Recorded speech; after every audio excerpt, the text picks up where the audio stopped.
All right, let's get started. Shall we? Here we go. Here we go. Watching some pro scrims and tuning in regionals in 3 days. I got a view of this lobby. I get to see some people scrim that we don't usually see. Setsuko in the house. Playing some Meeple Print Vagar. To see a little bit of that. I got YBY in the house.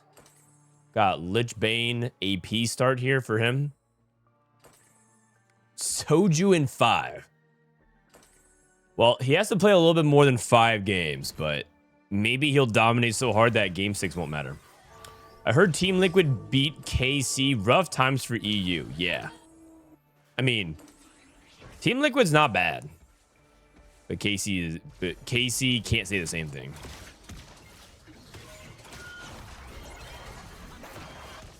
YBY with item transition over to Bard 2. Playing some Vanguard Meeple. Okay, has a Meeple emblem on Blitz. Going up against Forge and Strength Mech cash out. Ooh, Bard, unfortunately, just a little bit not enough DPS. Also, it's Anima. So it's Anima into Mech. YBY at 12 HP. Yikes. It's not good. Say it with me, chat. Fast 9 is not the only way to win. Who says Fast 9 is the only way to win? It's just the most reliable way to win, but 3-star 4 cost is good. Like high roll artifact, Anima is really strong.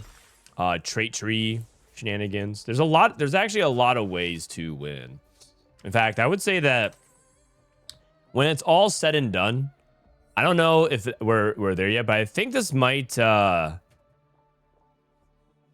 think that this is probably gonna go down as one of the better balanced regionals patches that we've had. I think last set's regionals patch was also really good, but there's also a lot of imbalances throughout the set. I would say that overall, the balance team has shown a lot of promise in the past year. I think set 15 was kind of impossible. Like, it was sort of an impossible task, and they really messed up at the end, making Mech way too good. But I would say 16 and 17 have been quite good. And if they nail it next set, I mean, isn't TFT in good hands at the end of the day then? Like, all they have to do is just like finish this stupid Unreal project because they are paying for the sins of riots in 2010 because this client was so bad. And then we'll be home free. EU's been really bad in League for like 3 years. Uh-oh. Oh, wow. Everyone wins. Very close in HP. Inpath down to 7 HP with this Jinx.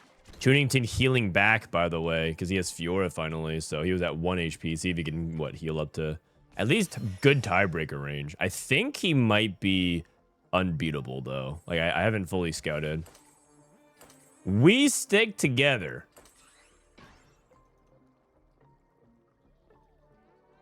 Did he get We Stick Together Anima? Oh my god. Oh wow. He did. Emblem trait Anima. That might be the single worst prismatic augment value at 2-1 I think I've seen. We Stick Together into Anima emblem. I guess Jinx is an Anima unit? Yeah, he's 8th. Me 8th or 8th? He's a 7th. That's not bad. That was me yesterday. I was 8. I was either like firmly in the top 4 or I was 8th. I don't think I like I don't even think I got a single like 5th. Actually, I think I got 1. EU needs air conditioning, then you'll start being better at TFT. I saw some discourse around EU air conditioning and like how they don't want to like ruin the environment.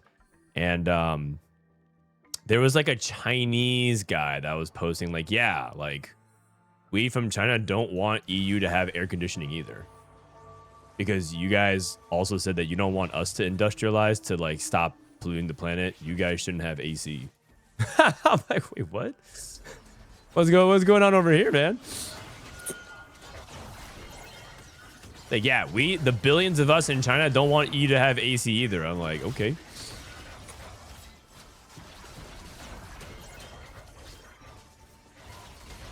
It's fine if they next set is not great because they need to get over the Unreal hurdle. Yeah, it's like fine in the long run. Oh, YBY is dead. It's not fine in the immediate run. It's not fine for like the people who are dependent on TFT to be good right now, which is, I think it's like not good for content creators who live paycheck to paycheck. The middle class, if you will. Once again, the middle class gets squeezed out. Do you make this bar too? I think you sell. Can you downgrade anything? You sell Teemo? Okay, just downgrade that. That's fine. Jumper's too valuable. Gotta move items. Gotta move items. Remove! Setsuko! What are we doing with this, man?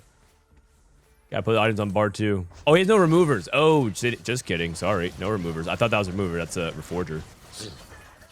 That is a reforger. K3 remover. So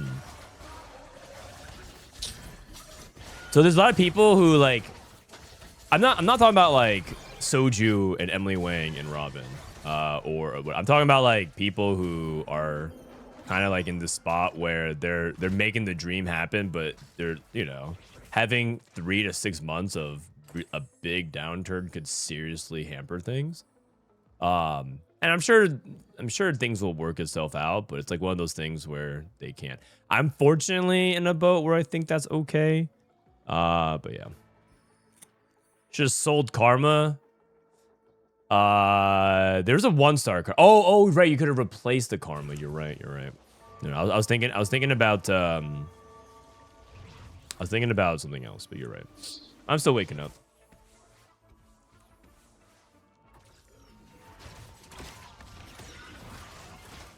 You can't honestly say casuals find every set fun or the numbers remain uniform. Yeah, because TFT is too big of a game. TFT is too big of a game. The genre reaches too many different types of gamers. And TFT also thematically shifts so often. Right? Dankmemes, humble fourth. It's reasonable. But the themes of TFT shift so often that it appeals to certain types. Like, some people love this aesthetic and vibes, and some people can't stand it. Some people will love the mystical forest, and other people will find it veg. Other people will like music, and some people are dead inside. So you just can't appeal to everybody. Reforger's a type of remover if you think about it. Yeah. I'm waiting for a dedicated TFT client to ever play again. Well, good news, Daniel. Dedicated client's coming soon.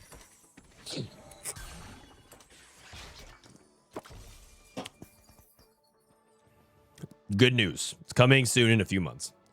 I'm new to the game and I'm currently one-tricking 1-cost Star Glazer reroll. What's a good next step for a strong comp that's similar? One-tricking. Try to one-trick Meeple. Meeple is it's actually pretty versatile because you could go for Veigar 3. You could also go for Gnar 3. It depends on your items. And then sometimes if you can't hit Gnar or Veigar, you can also just play Corki. I actually think Meeple ended up being a very good vertical design-wise. I think it's not like my favorite trait of all time aesthetically or thematically. It's like cute and adorable, but it's not like my type of thing. But I think where Meeple landed was a really interesting space. We haven't had a trait quite like that before, where you have options to play like the full range. It's like a full dynamic range of TFT playstyle. You can like go for a hardcore reroll. You can roll for like Veigar 3, Lissandra 3, Poppy 3 at 5. Or you could just like push tempo. You could also like hybridize. You could like roll every round all the way up if you have like trade sector. That's justifiable. You could do like a slight roll to stabilize on 6 or level 7. It's like really, it's actually quite good. And then you can also just play like level 8, and you also can play like fast 8 stabilize until push level 9. It depends on how far ahead you are. It ends up being in a really good spot. It's also simple enough to understand, I think. Although the Meeple resource engine, like the Meep whatever, kind of can be a little bit weird to understand. But overall, I think Meeple landed in a good spot. Underground was really fun. Yeah, I mean, Underground was a fun trade too, back in set 8.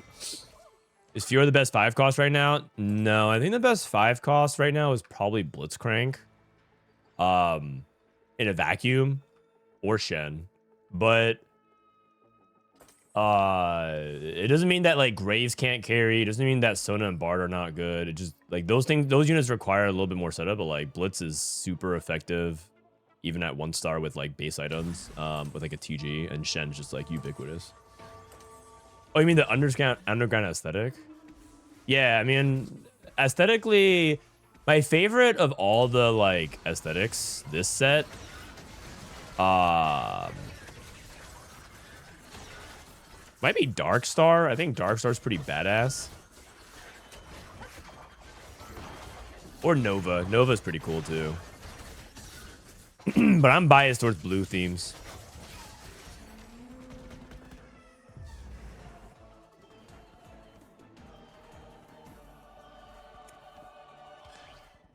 I love Corki.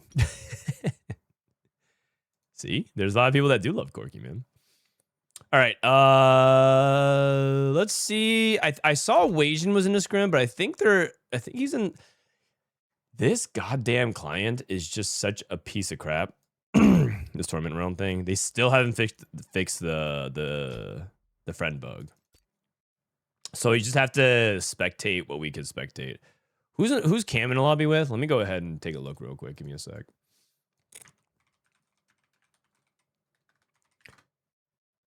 They won't? Yeah, I think they just gave up. I think they just said Tournament Realm sucks.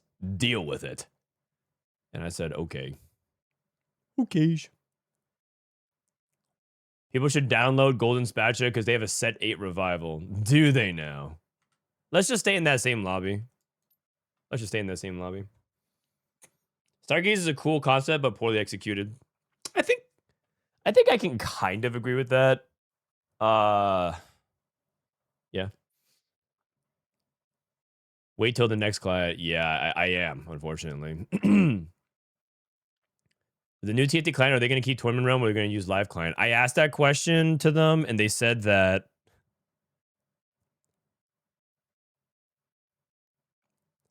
I'm laughing because I remember their response. They said that Tournament Realm will not be moving clients, but it is affected by the Unreal Engine for the near future.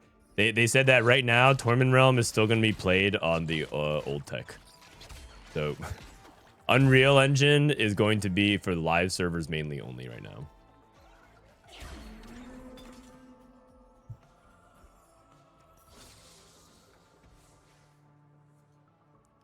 Just please remove Huntress right now. It's so ass. Damn. You know, it's funny because I have a friend. Her username is Huntress. She's like an FGC streamer. She streams Street Fighter and 2XKO and I think some other fighters. Whenever, and the thing is, she also is like very hard on herself. She's actually quite good. She's probably like, I mean, I would say the equivalent of her skill level in TFT for fighting games is probably like GM. So she's like pretty solid. That's quite good. But she always talks about how ass she is. She's like, oh my god, I'm so ass. So when everyone says Huntress is ass, I always just hear her voice calling herself ass.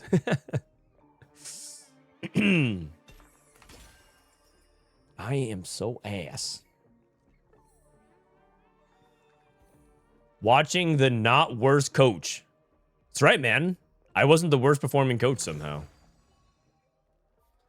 Lulu randomly being the best unit in the game or ass based on RNG. Sort of. I mean, the thing is, I think there's just too many binary outcomes like that. You would want it to be like okay or good. You don't want it to be like completely unplayable or extremely broken. It's just the variance is too big. Like it's too wide. So I agree. I can agree with that sentiment.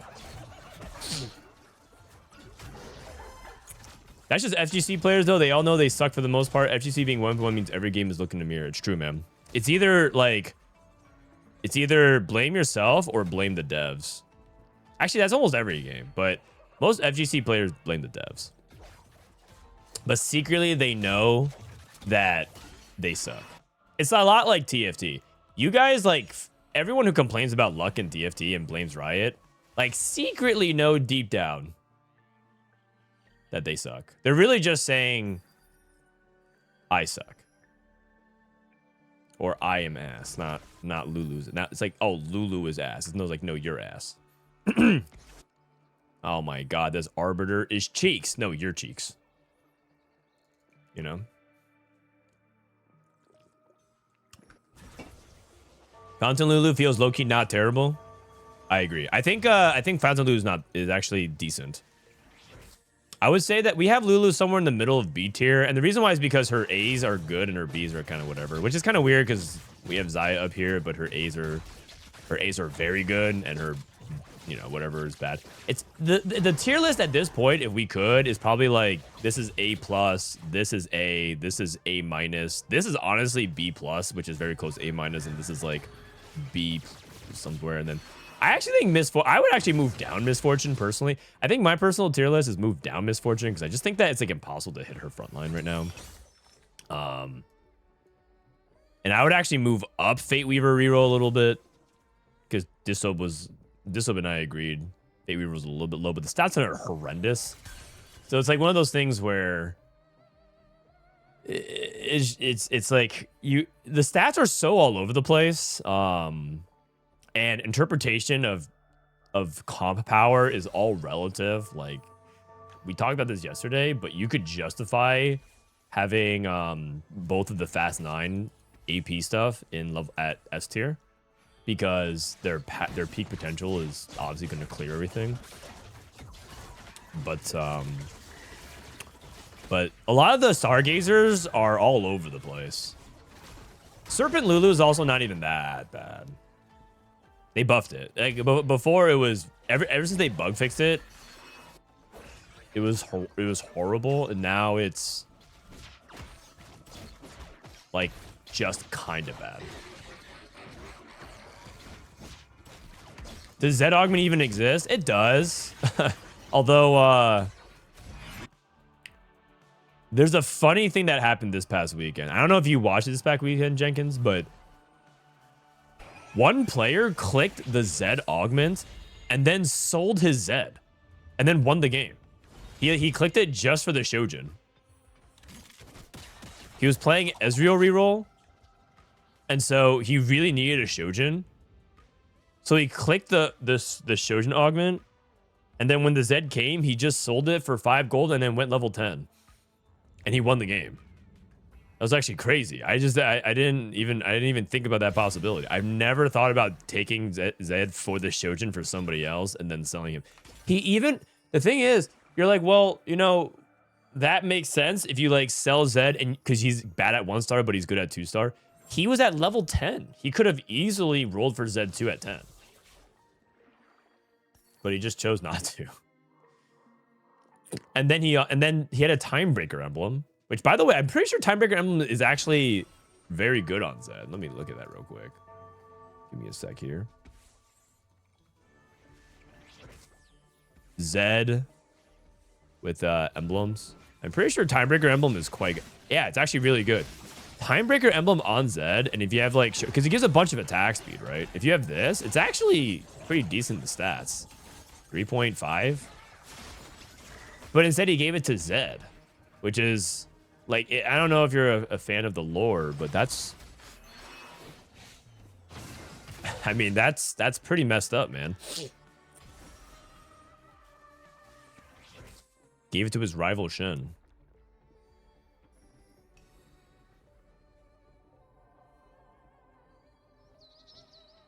He went 10. Why not just play Zed on the board? That's what I thought. I'm like, why not just equip Zed? It's totally fine. But he won the game, so he's a genius.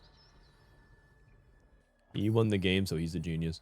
Replication. It was Millennium Fox. I think that, I mean, he's relegated from tier 1.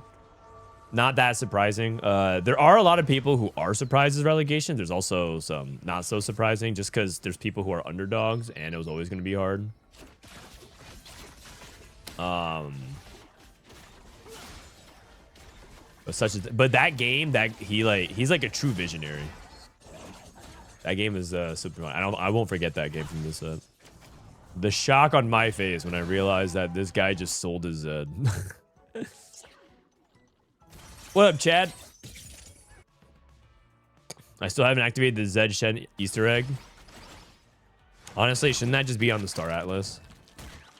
The Star Atlas in itself. Morgana. Okay. Looking at Setsuko's POV. Cluttered Mind, 3 Rogue. Open Sword. I mean, he's pretty flexible. Double Sword. I mean, Deathblade could play into a bunch of AD. You're looking at Yi and Corki as like the user of these swords.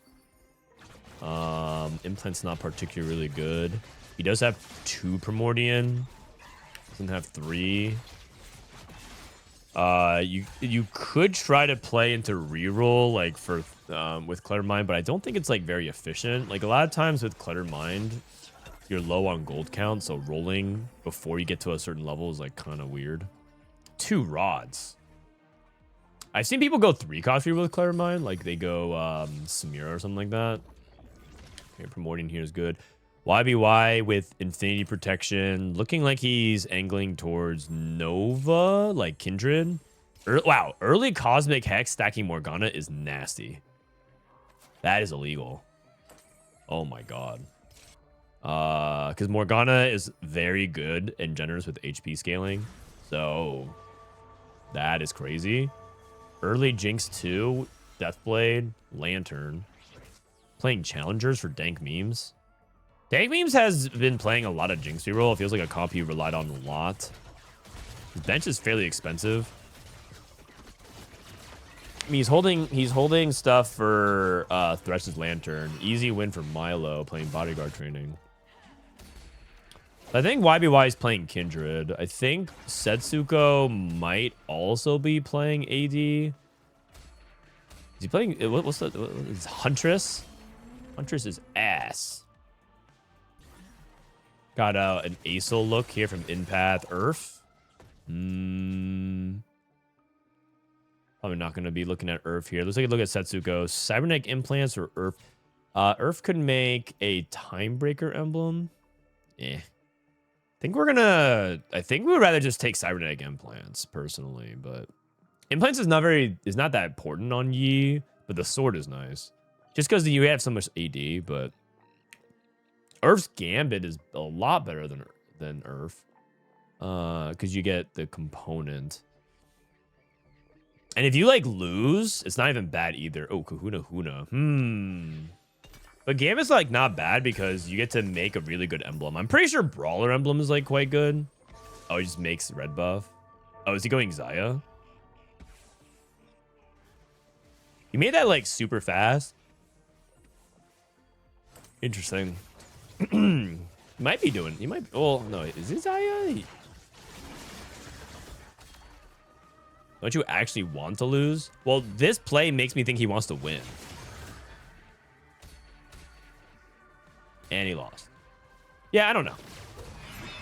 Well, we'll see. We'll see. He also might be like maybe he was trying to like win streak and play fast 9. That could also be a possibility. But then why take Earth's Gambit? Because I feel like that is not. That's not the fast 9 thing. Zoe 2, stacking Cosmic Arbiter, 50 mana, gain Leona for Inpath.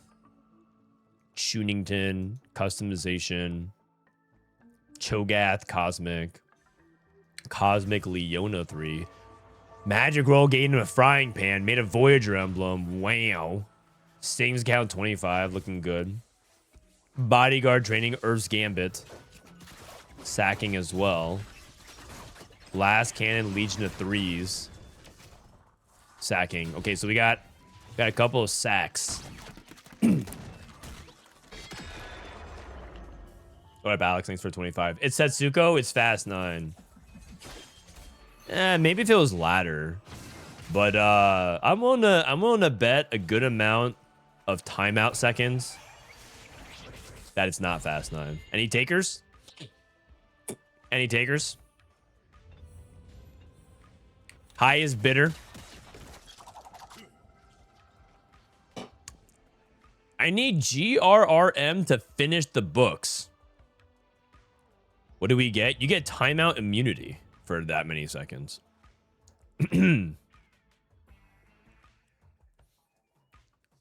I'll bet 30. All right, sounds good. Tsunami King, 30 seconds on the line. 30 seconds on the line for Tsunami King. I'd love a timeout, just in general. You just want a timeout. I'll let you negotiate with the mods. We have Nova Emblem for YBY. A lot of Irv's Gambit. It's interesting because I don't think people inherently think Irv Gambit is a OP augment, but a lot of people are leaning that way. I'm pretty sure Setsuko is just playing Brawler Yi. I think he's just playing Brawler Yi and calling it a day. Milo cashing out Anima just at 100s. Going up against HoroX, me first to Wraith. Going for the 3 hundo. GRRM's never finishing the books. He's never finishing the books. What do you think is more likely to happen? The Riot MMO releases or George R.R. Martin finishes the series? Trick question. Neither of them are happening.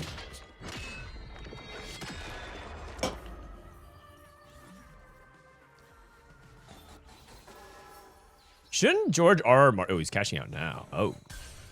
What? 300? Shouldn't George R.R. Martin just hand it off to somebody to finish because... And, like... Just, like, call it a day?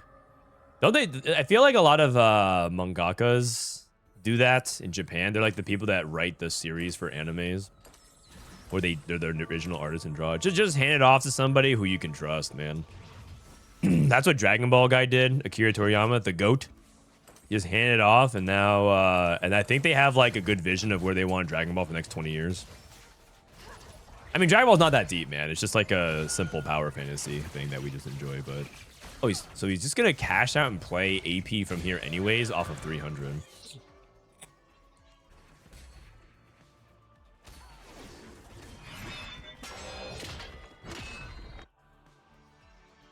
They actually don't, though. Yeah, I mean, some of them do and some of them don't. I'm just saying that he should. I'm not saying he will. I'm saying he should. Cash out TG. So we have a lot of Ekko Divines. Setsuko's in a bad spot. I am not a fan. Dragon Ball Super Tournament of the Universes was pretty good. It was good. Unfortunately, I would say that Super's animation quality fell off pretty bad. But I would say that the Tournament of Power was really good. The whole like there's like an arc in Super though that was just kind of like weird. I also really liked Daima, Dragon Ball Daima. It felt like the old Dragon Ball, like the original one, where Goku just goes on an adventure as a kid with Bulma. It feels... I actually enjoyed it like far more. Oh, wait, he is Fast 9. Oh, shit. Okay. I don't think he's allowed to do this. We'll see, though. So then the question becomes, what are we doing in this Gurf's Gambit, then? They're remashing the Beerus arc? Okay, that's good. That's good. No, so the fight with Beerus was good.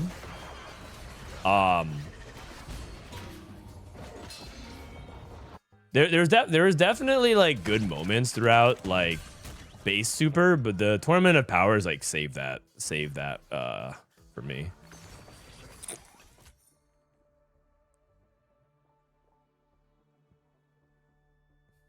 Setsuko's been in a bad spot for 2 months. What the heck? It's messed up, man. They did my boy Gohan dirty, and then they like gave him some kind of crazy, ridiculous power up out of nowhere with the most recent movie. And they also did it with like a different animation style. Like, what did they? Was it the animation style in the most recent with the Gohan movie was kind of weird. But I think I dig it. But Beast go. I mean, I appreciate a lot of what they were trying to do with it, because I think they did Gohan dirty for so long, and they're trying to like make him relevant again. And they gave Piccolo power, which is cool. Now they just need to do the last thing, the final character. They need to revive my boy Krillin. That guy has just been comic relief for like 2 decades, 3 decades. That guy needs to that guy needs some help, man. They need to give my boy Krillin some love.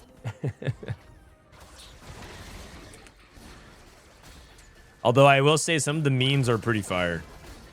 There's like this meme of Krillin on the phone where he's talking to the killer on the phone. He says, "I don't know who you are, but I will find you, and you will kill me." I thought that was a good one. Okay, Setsuko. Oh man. Krillin got himself a baddie, and now he's settled down. Leave him alone. I mean, I can relate. I can relate. That's why I should leave me alone too, guys. Stop harassing me. Oh my god, I think I might be the Krillin of TFT. I'm just here for comic relief.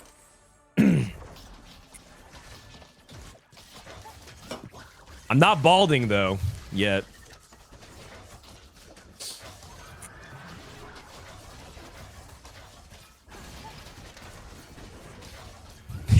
Once George Costanza, always George Costanza. I mean, he kind of is though. He kind of is. I mean, okay, you know who's actually got done dirty? The next character that needs to also get development is Goten. Goku's second son. Cause like he was kind of he was basically like hyped up, like, oh my god, he's like the youngest, he's like the true youngest Super Saiyan ever and everything like that. And then he just became fusion fodder, and then now he's just like a true forgotten character.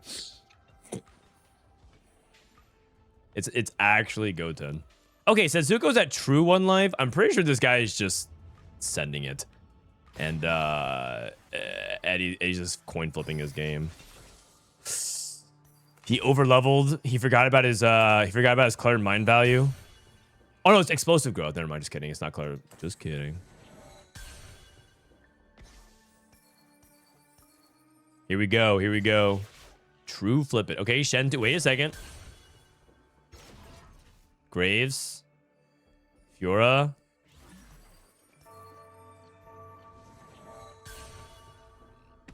Okay. No Hex. No Hex. Oh, this is the worst player you could play at 4-5.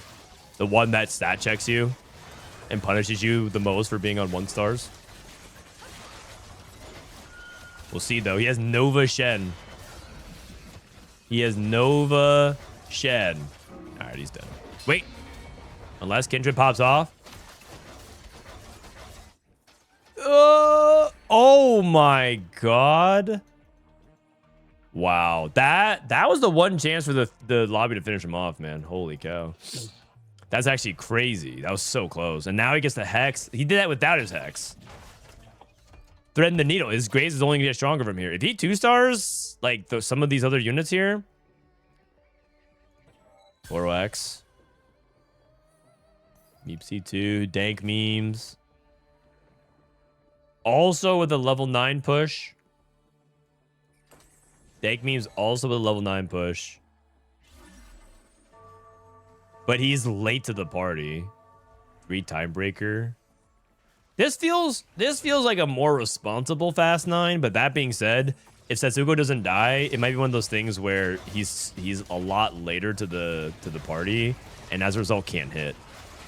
Like the best things for Dankmemes for him is that he gets to 9 and Setsuko's dead. But I think Setsuko may have stabilized. He hit Fiora too. Oh my god. That's actually crazy, man. It's actually crazy. He has 12 rerolls. I mean, he has 14. He's also going to get 6 more. 2. I don't know why I said 6 more. 2 more. 80. He has a lot of free rerolls. He has to wait because I think this he gets 1 more proc of this. So he's actually not going to have... Oh, that's actually annoying. He's not going to actually have as much time as he'd like. He's actually losing half the time of his roll down because he has to wait 20 seconds for his epoch to kick in. Milo rolling on 8. Voyager. Sandra 3. YBY. Nova Kindred. Still on Kindred 1 because Setsuko was holding Kindred 2 for a long time. Still has Kindred 2. And here we go. Dankmemes. Level 9. 20 seconds to get this done. Oh my god.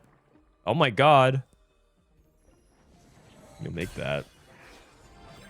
Vex. Vex Shen. Very hard turn. Oh. Oh.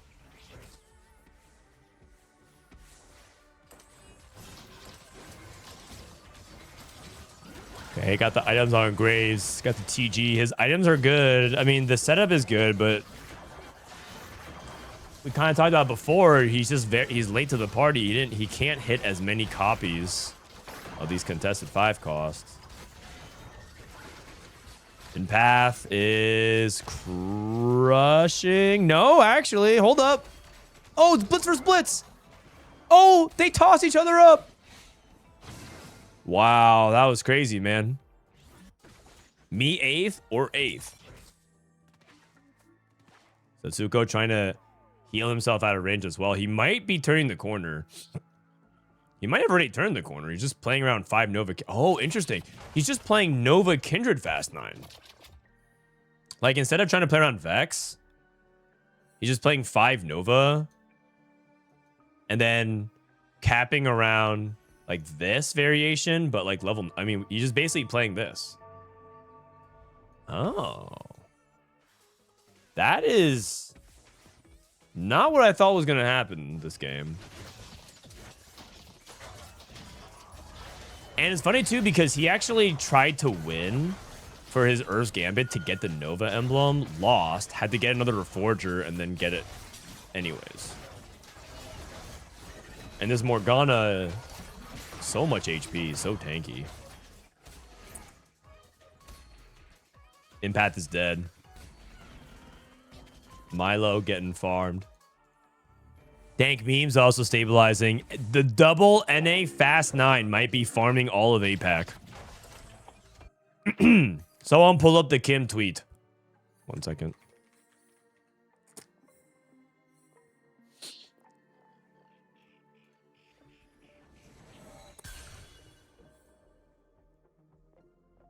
Bro, don't be humble. APAC CN is the most competitive, and these things are consequences of the fact. Ehe XD.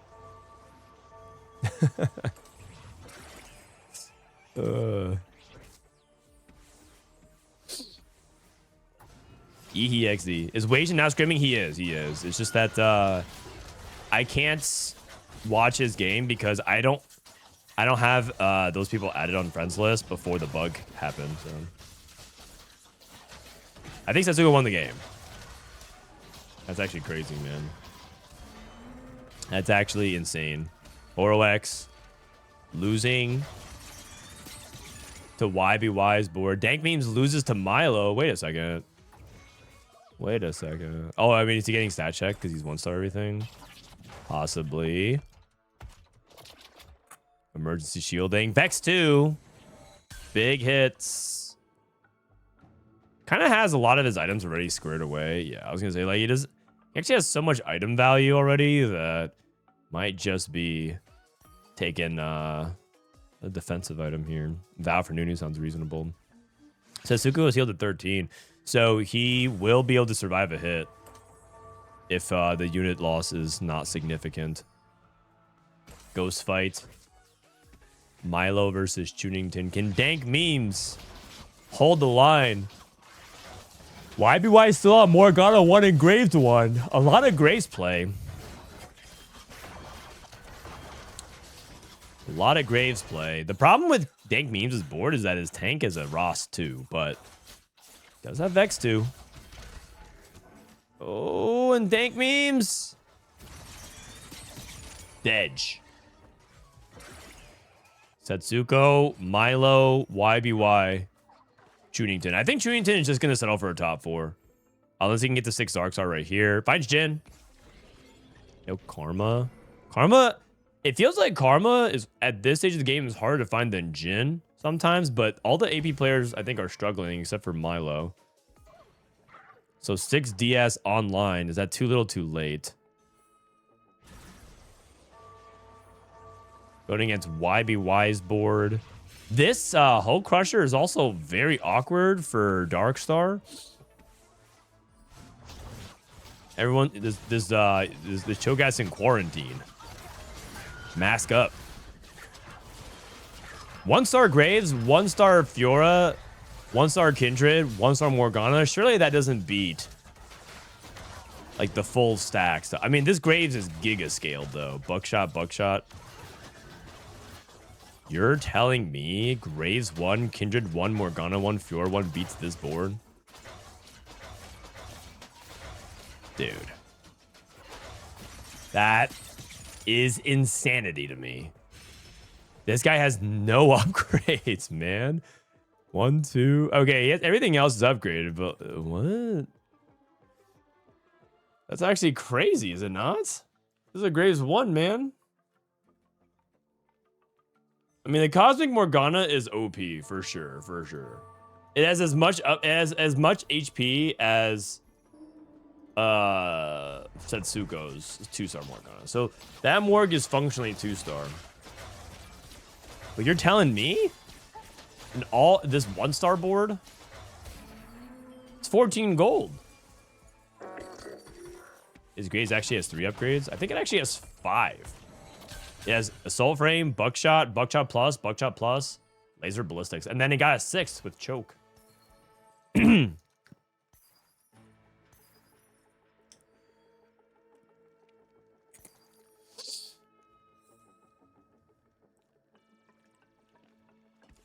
Cosmic Morgana 4.8k HP. Oh my god, he has Graves 2 now. He has Graves 2, Buckshot Plus, Laser Ballistics, and KC.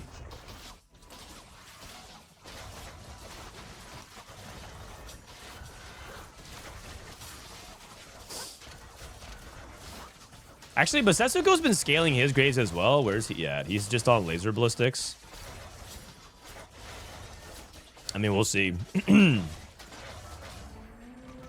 YBY lost. Chunington. It's a Setsuko win out. Wait, it's Setsuko versus YBY. That's a really good final match. Can YBY hit his 2-star? Okay, now he has 2-star Fiora. If he has 2-star Morgana, the scaling might be really good here. The scaling might be really good.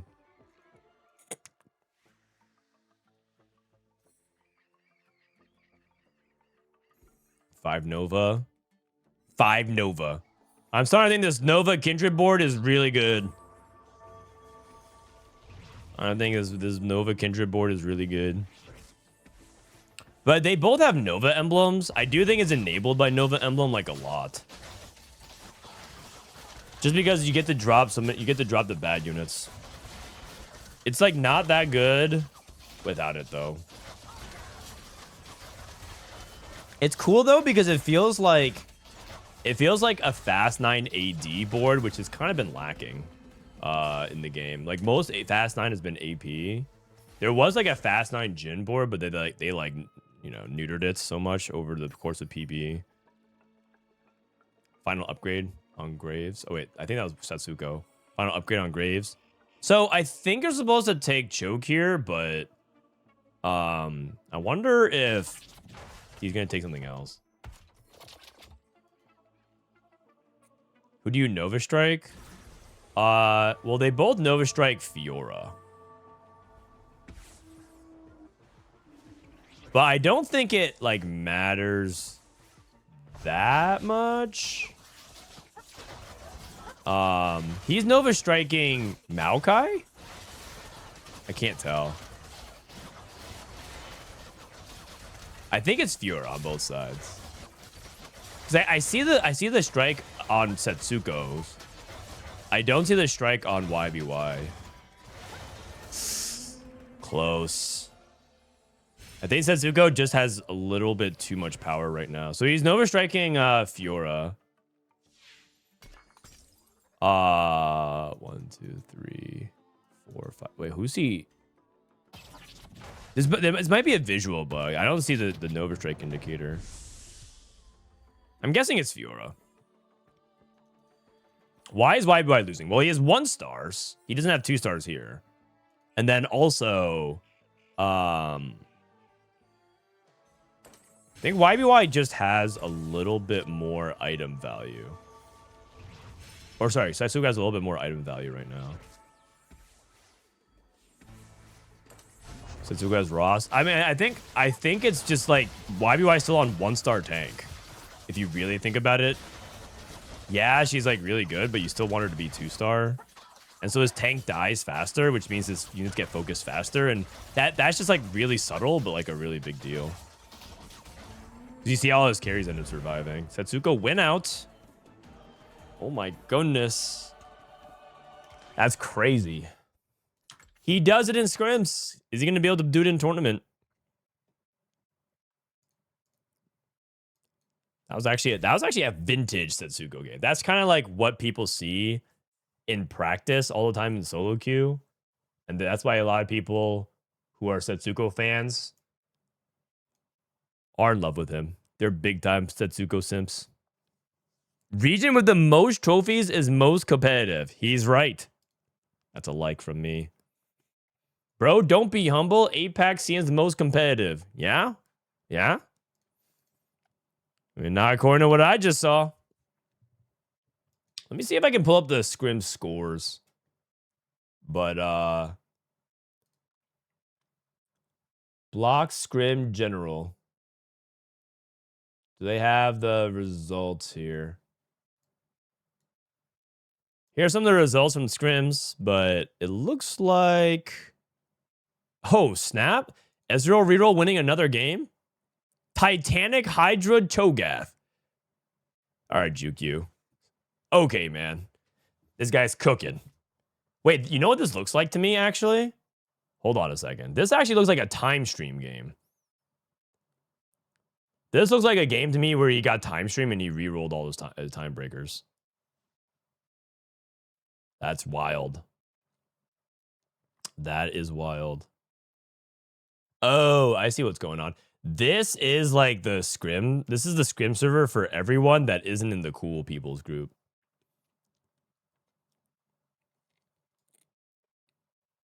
Did the end of the lobby screen not used to show augments? It did, but they removed that so that way you can't data you can't data mine this. All right. Is that the end of the Scrim block? It might be the end of the Scrim blocks. I think it's 6 games. Let me look at someone's stream here just to make sure. Let's look at Cambulee. Cambulee usually puts up the scores. 2-1-1-5. 2-1-1-5. Damn. Okay. Okay, Cam. Okay, Cam. Okay, Ironbog's in the middle of a Scrim as well. They're finishing up their game.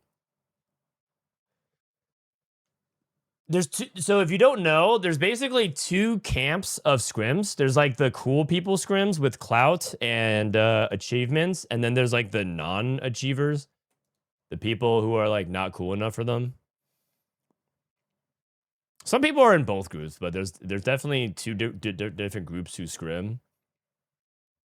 Oh, Wasion's in this lobby. Wasianiverson, Lulu 3, and a handful of people who are in like group 2 who are like not cool enough for the cool people, the cool turtle club.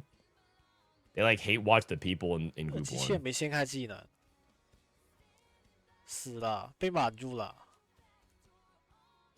原地满住。 The Chuds, yes. So when Double 61 got relegated, a lot of people in group 2 were like, "Good, you didn't let us scrim." Blah blah blah blah blah. I'm glad. Have fun in tier 2. There were some people in group 2 who were like that, man. Damn. Is that karma? Is time stream no longer a meme? I don't know, man. I don't know. What do we have here? We got AP Fast 9 from Ironbog went 8th. Enzo with Jinx Challengers went 7th. Jedusor went 6th. Diana MF. Dawncore MF. Only on MF2. Zoe 3 for Zyko. Probably some kind of free 2 cost. Narprint. Nova Kindred. Probably have to move up Nova Kindred and B tier. Excuse me. Ooh. Wasianiverson with an all 3-star board. That must have been Medallion Lulu. Oh my god. Wasian hit 3-star Roz, 3-star Maokai, 3-star Lulu, 3-star Pan, 3-star Emilio, 3-star Jax, 3-star Aatrox, 3-star TF. You don't usually see a true golden board. Oh my god. His medallion value must be insane. Is anyone playing MF? Yeah, Jedusor played MF. Pause champ. Pause champ. Jedusor MF. We watched Dankmemes. Let's see. Who else might be playing some TFT?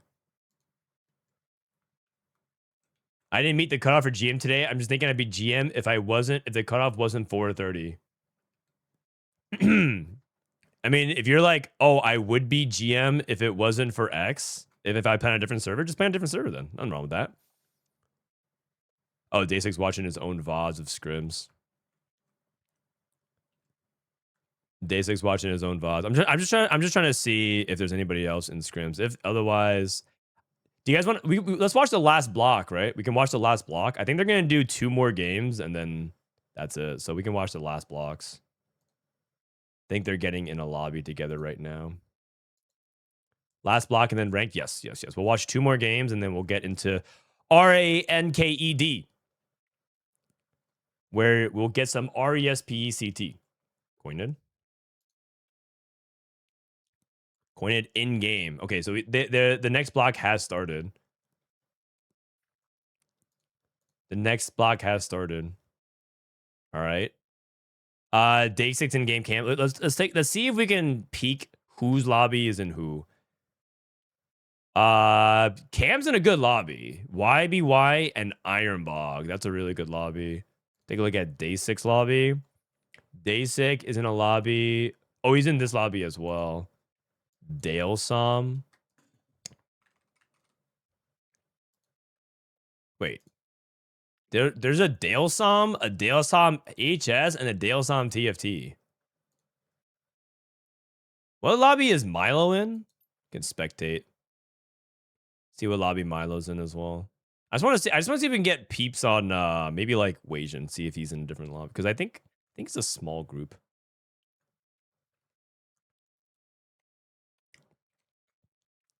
$6 seconds. If you're struggling to get to GM and you're like on that cutoff, don't even worry about it. The more you obsess over like cutoffs, the worse you play.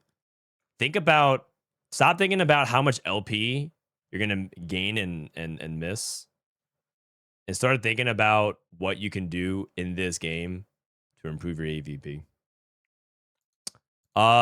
Looks like it's a Korean lobby. Inpath signing up, so okay, I'm out. I'm out. Let's let's watch the other lobby. Wait, what about Gobosteurs lobby? Okay, I'll just do this then. Cambulee. I mean, this one's got a really good lobby quality. This one's as good as it gets for the most part. You get Ironbog, LiShao, YBY, Day6. Cam's it's just that he's the only NA player, but that's okay. I'm pretty sure as a lone NA player, he's gonna go first. When NA has his back into its wall, it's when it's strongest. I kind of realized NA doesn't win the lobbies when they have like 5 players in the final lobby. They win the lobbies when they're like the only ones. Well, when there's only like 1 or 2. The last of my worries.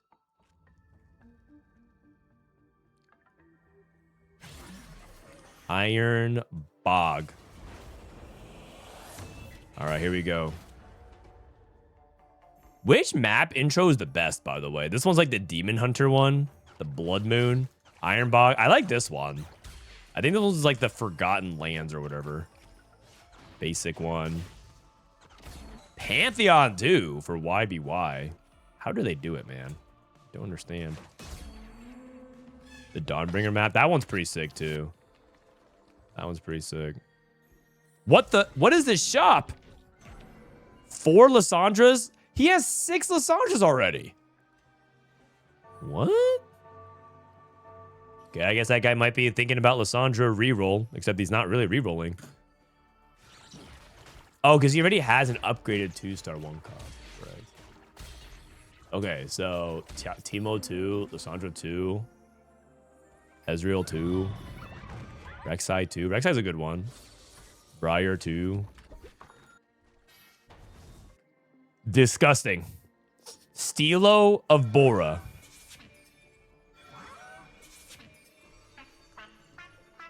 I've been using Blood Moon since Blood Moon came out. I mean, that's one of the good ones.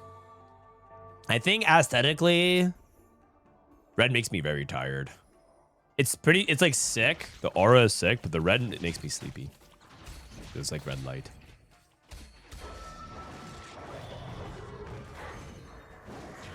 Also, did you guys know that when you play Darkstar, there's like a Darkstar orb on the side of the board that appears? I didn't even realize that until like a month ago. Time stream. No scout, no pivot, heavy's the crown, saves the count. Yes. I mean, don't say yes. You're saying yes because I just pointed it out to you. You definitely did not know that. You definitely did not know that.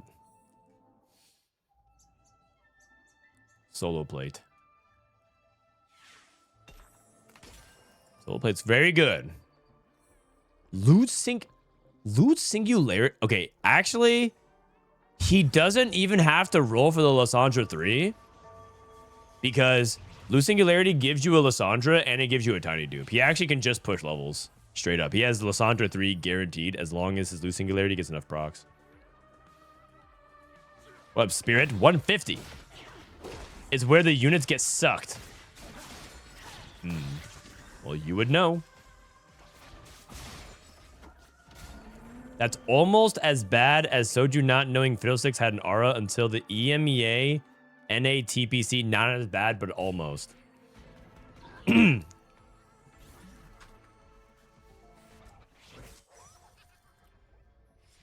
did you know the Bard UFO hides in the top left corner between combat rounds? Wait, that I did not know either. I mean, it doesn't surprise you that you guys know that because you guys pay attention to the most useless shit ever. Like, you guys are just so obsessed with, like, you, like, have Morello and Sunfire board. Like, -1 remover. You guys don't care about any... You guys focus and tunnel on the most useless things ever. It makes sense that you guys know that shit, actually. I actually didn't know that one. I didn't know that either, actually.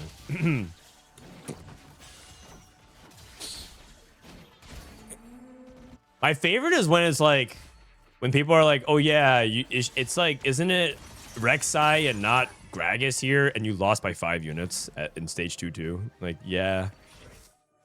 Maybe. So it doesn't really matter, but yeah. Like, if you did it, you get +1 trait.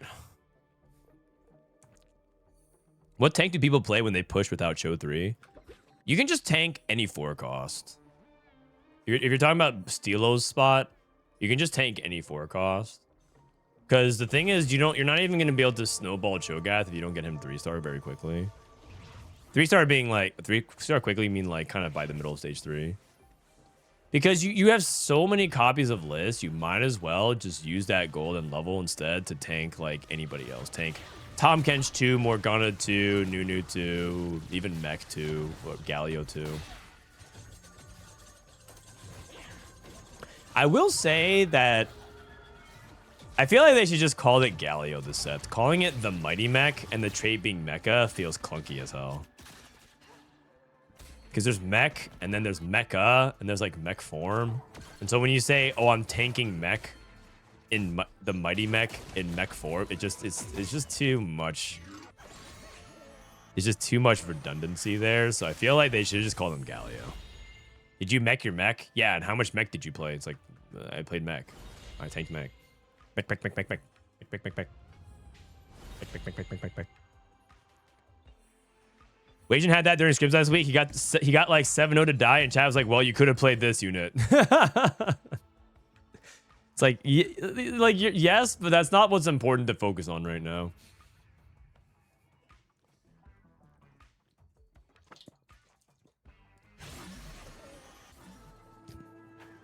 I still think it's weird that Aesol is a god and a unit. Yeah. Although I feel like that to me is sort of like a holistic look at the sets type of thing, and I don't mind it nearly as much, but for some people they can't get over like these weird things, these weird inconsistencies. I do think that the Aesol unit this set though is kind of sweet. I guess I'm a sucker for it because maybe I played StarCraft when I was younger, but I think Aesol is really cool. I think base Aesol is cool. And I think Mega Aesol is cool. That being said, dragons ruin everything. Am I right, guys? Griefed on the anima. Cambulee. Cambulee, Grief, and LiShao. U.S.-Vietnam relations worsening again. What's the Stargazer? All right, let's do it. Let's do it the hard way. I could do it the easy way, or we can do it the hard way. You look at the pattern and you tell me. Yeah, Milo. You tell me. Pop quiz. What Stargazer is it? Why does it remind you of StarCraft 2? Aesol, the mech form? Because he flies around like a carrier. Fountain, close. It's the altar. That's correct. It's the altar. It's like a little bit hard to tell with this, but when you see the whole pattern, it makes sense.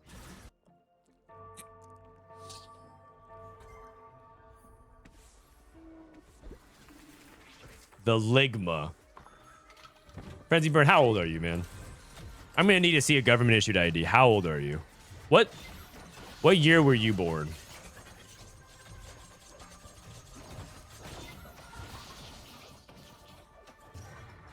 Look at the Stargazer, it's only 3. 2000. He must be at least 20.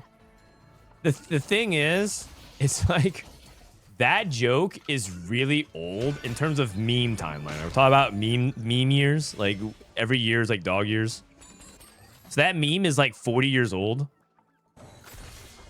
in dog years. But also, it's like the 6-7 of its time.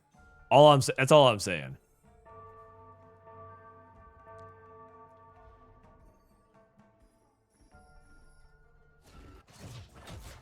Ligma.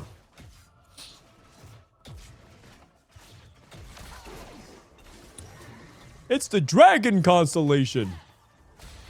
Dragon my nuts on your chin. Oh.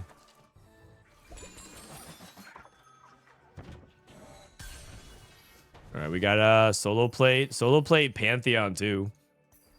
You know what? Honestly, for the co-stream, I might bust it out. if it gets immature enough, if Dehua, I'm gonna announce my guest, by the way. Actually, just as a little preview, I have my co-stream. The part of it is because I locked it in yesterday.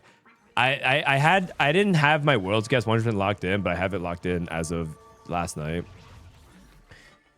Dehua and Greg will be doing regional finals with us. If it gets immature enough, I might bust out the Dragon Stargazer joke. And when that happens, you guys need to have my back on it. You need to drop the O's and the W's in chat.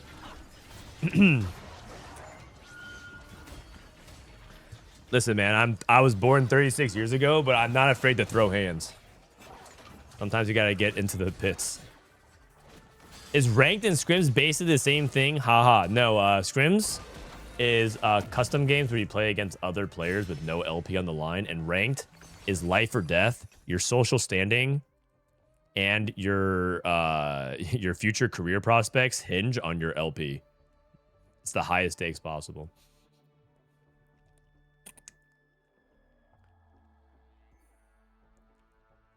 Dragon Ball went into the wrong direction. They made Goku a dumbass who can only fight. I mean, I feel like that's pretty accurate. And everyone loves that kind of guy, right? I mean, isn't that actually the most likable archetype of any main character ever? Think about the most popular Twitch streamers you know. Why are they popular? Because they're a dumbass that can do X really well. So I'm pretty sure they went with the lowest common denominator that has mass appeal. Big muscles, dumb idiot, cool hair. Wait a second.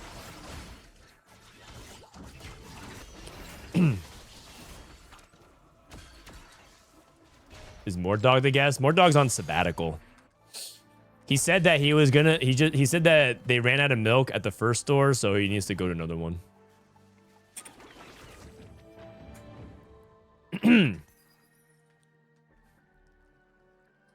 Is Soju Goku? The thing is, I'm pretty sure Goku wins. His win rate is a lot higher than Soju. I'll just say that much. Although I will say that every 8th does make you stronger. He gets the good Zenkai boost. Wait a second. That actually makes a lot of sense. K3 Goku. He's Krillin? No. Krillin's like the guy that dies and is comic relief, right? Krillin's in tier 2.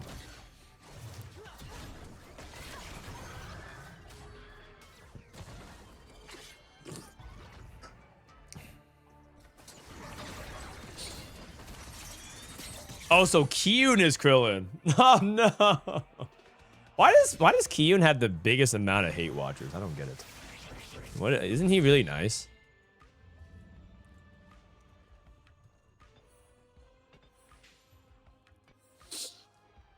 Mordog is still trying to find the carton of cigarettes. Yeah, that's right. Actually, I don't think Mordog's a smoker, but if he didn't care about his health as much, I think he would take up smoking to deal with all the stress. Ironbog on a win streak right now. 95 HP. That Ornn 2. My god. Baron's Lair Space Groove. Somebody call dish soap. Somebody call dish soap. Right now.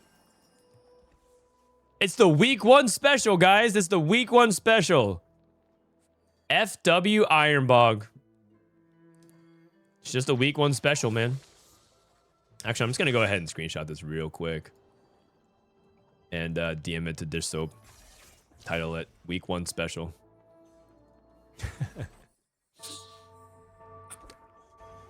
The thing is, like, Dish Soap is not afraid to like the double down, the triple down. That's why I respect his opinion the most. Sometimes people will be like, that's just me though. This will just be like, nah, that's bad, and he's bad. Like, Weijin's so nice. Whenever we talk about tier list, he always ends with like, yeah, that's just like my opinion though, you know, kind of like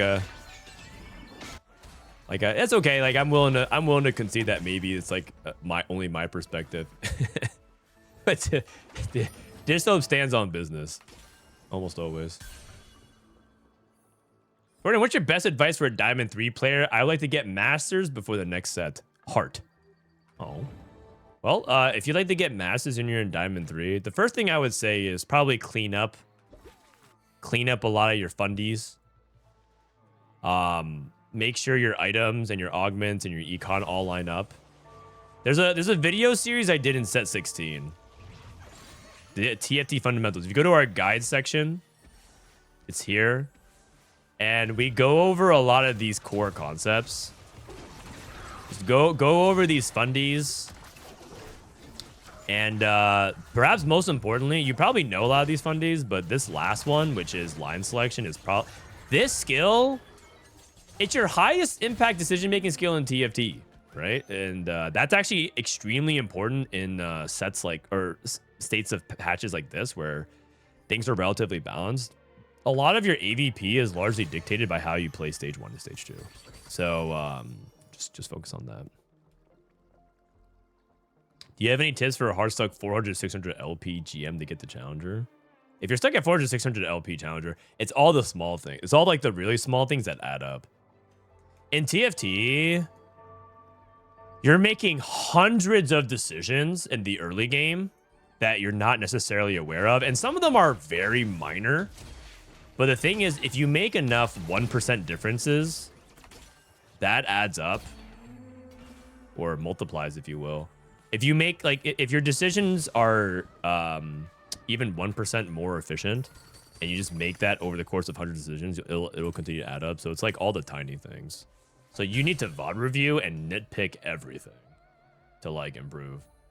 Nitpick everything, like, I mean, we can look at someone's board right here, right? I'm actually not doing that much game analysis, but it's like, if you're Ironbog, how do you keep the streak? So it's like, do you slam? If so, what do you slam? If so, what do you reforge? Are you positioning correctly? Does Ornn go one left, one to the right? What are your matchups like? So he like makes Warmog over Bramble. Should you slam Bramble? If so, who do you slam it on? Do you reforge this Bramble? Do you slam this belt? Why do you slam it on Aatrox versus like Maokai?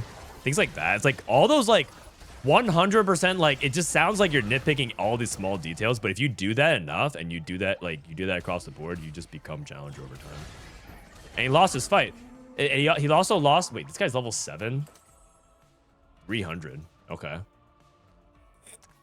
And then there's also things like, is it okay that I lost my streak? Maybe it's fine. Maybe let that streak go. You don't actually slam everything here. You're playing Baron's Lair. Think about these augment choices. It's all of that. It's all those like tiny small things, and then you eventually improve enough. And the answer is a lot of those decisions might not matter, but when they do matter, they can make all the difference in the world.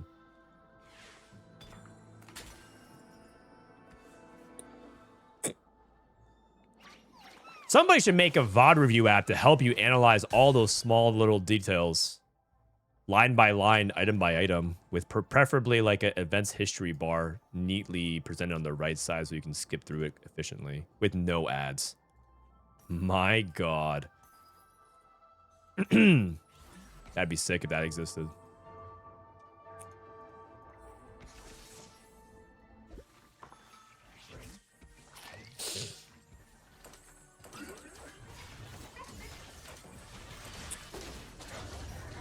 Little Bora still on a win streak right now. 5 Darkstar. He did end up rolling for Cho'Gath 3, by the way. I mean, he got Belt Overflow, which is also probably the single best item augment he could have gotten. Cam's at 20 HP. Uh-oh. Oh, he's trying to go True Fast 9. Twin Guardians. He's going to sack one more and go at 4-5. Oh, that's Grenade, sorry, not Cambulee. Cambulee rolled at 8s. I'm like, this doesn't seem like it. Cam doesn't seem to me this kind of like high-risk player. He seems more of like a more stable, like play more foundational. But I will say that his spot is not looking too hot. He's trying to play Nova Kindred, and this is the other side of the equation of Nova Kindred, where you're where if you don't have your tempo, you could be in a pretty tough spot. That being said, I do think that his upgrades are good. Also, shouldn't these items be on Morgana? Pretty sure Morgana should be holding the HP items. He must have just finished it and had no time to swap items.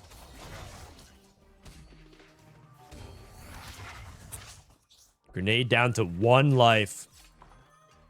How do you outpace or keep up with someone who starts 2-1 with subscription service? How do you outpace them? You don't really outpace them, but you have to realize that augment falls off a lot. And it's also inconsistent. So if you're contested by someone with subscription service, you probably either have to pivot or you just have to adjust your game plan accordingly, like understanding that you might have to take more econ augments because you're less likely to hit. But I wouldn't stress about it too much. Would you say his set is more difficult than 15 or 16? Not really. I think this set's easier than last set, but it's like more competitive, if that makes sense. Actually, competitive is not even the right word. It's more consistent. This set is like really consistent in the sense that the variance relative to the average TFT set is quite low. God boons are like quite predictable. The least predictable one is Thresh, but and then you have the treasure armory, which can guarantee the God boon, which can guarantee you certain items as long as you have the gold. And that's like very unusual in TFT to like be able to force certain things. Like you can force the God blessings and you can force like your items and whatnot. And that's like, and you have also component anvils that drop if you're loose streaking, which is insane consistency. Loose streaking is like super good. Oh, Grenacious dead. Loose streaking is like really, really consistent this set. So that kind of dynamic in a TFT set is huge for competitive players. Alter Lulu from YBY, by the way. What happened to the anima guy? He cashed out at 300. Oh, he didn't cash out. Sorry. I thought he played to the end of stage 4. What the? Wait, this guy is actually a Giga Chad. What the heck? He's trying to sack one more. I've never seen a full stage 4 sack. That's crazy, man. He's also trying to force the Ekko so he can get the anomaly on the Acel, I guess. Oh no, he's playing Yasuo hexes. Oh, okay, interesting. All right, man, we'll see. That is a bold strategy. That is a bold strategy. Am I crazy for saying this patch is a bit balanced? I think this patch is very balanced. Oh, 30 gold. I think this patch is very balanced. The problem is he has no frontline item. Are you allowed to take this? Oh, he doesn't know his anima cash out. Wait, it's the same thing. Do you not get your, you don't get your anima cash out till 5-1, so you don't even know what you're playing around. Wait, shouldn't you just level to 9 right now? I feel like you should just level to 9 like right now. Unless I'm missing something with his yeah.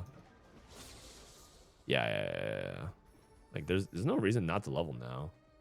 Like yeah, you don't know your cash out, but Aurora 2? Are you allowed to make that? That's like really expensive for kind of a low impact unit.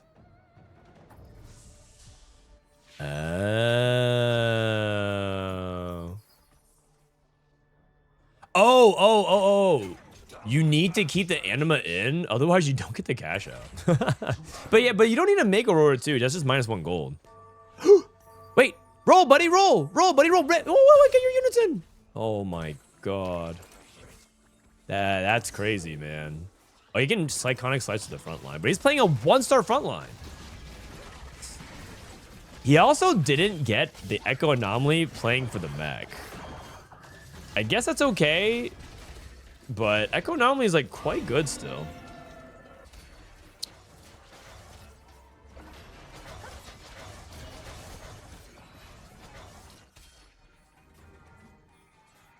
Yes, Maverick, sorry. I think this patch is actually very balanced.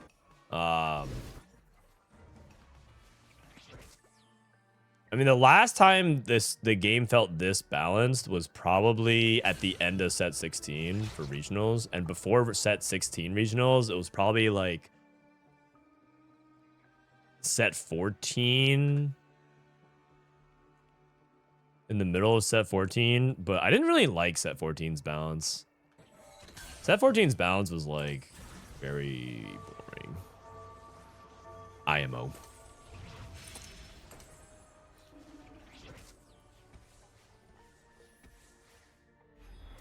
Speaking of anima, is there something of a tier list of what tier 2, tier 3 animas are good, which ones are meh, which ones are bad?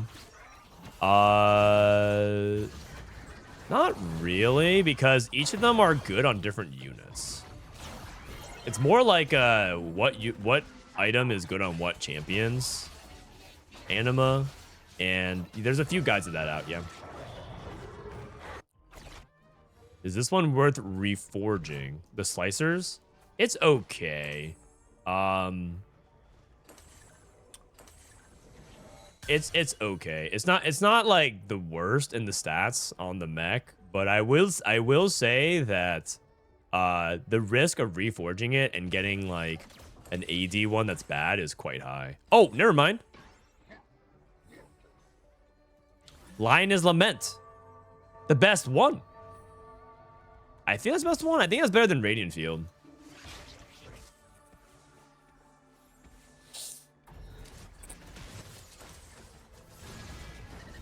I agree though. I think personally you can't settle for something like pretty mediocre. Unless you think the lobby is low power level enough that you can get away with it, but I think it's fine. Ooh, it's very close. It's very close. Riven item. Raw Groove. I mean, I think I would just take a BT here. But I don't know what Ironbox thinking. Looks like he agrees. LeBlanc, 2. Shepherd. Victa. Dasig with Alter Zaya. Blue buff Jhin. Flail looks really good. Oh, he already has a flail. Just kidding. That's fine. Second tank item. I actually think Zaya could use 3 full tank items. Like, I used to think that it was, like, important to take Econ and Zaya. And I'm starting to think that Zaya really wants item augments. Like, a lot of item augments. Because I feel like tanking, like, Nunu with items, Tahm Kench with items, Zaya, Jhin with items.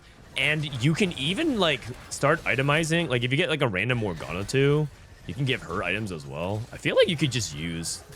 I'm not even joking. I'm pretty sure you can take 3 item augments in Zaya. Lilbear is dead. Blitz? Yes, yeah, exactly. I'm feeling like Zaya is best. Like, yes, Zaya is the best AD lose streak line, but I also think that you could take infinite item augments, win streak, and then just, like, find a user of it later. That's partially why I think it caps so high, because the unit quality is so good that you can justify itemizing, so it scales a lot. There are diminishing returns. Yeah, like, obviously, your tank items are not... Like, your 6th tank item is less important than your first 3. This is a really good top 4. It's a really good top 4 from Cam. It was looking a little dicey, but like I said, he played more foundationally sound, and Cam might be locked in. He might be locked in. If Cam makes it to Worlds again, by the way, he's actually alone in that club at 4 in a row. Disco made 5 in a row, but no one else has made 5. I think the most was 3. There's a gap, and if Cam makes it, that's 4 in a row. Hey, Fraud Dan. What the hell, man? You just come out at 9 in the morning flaming me?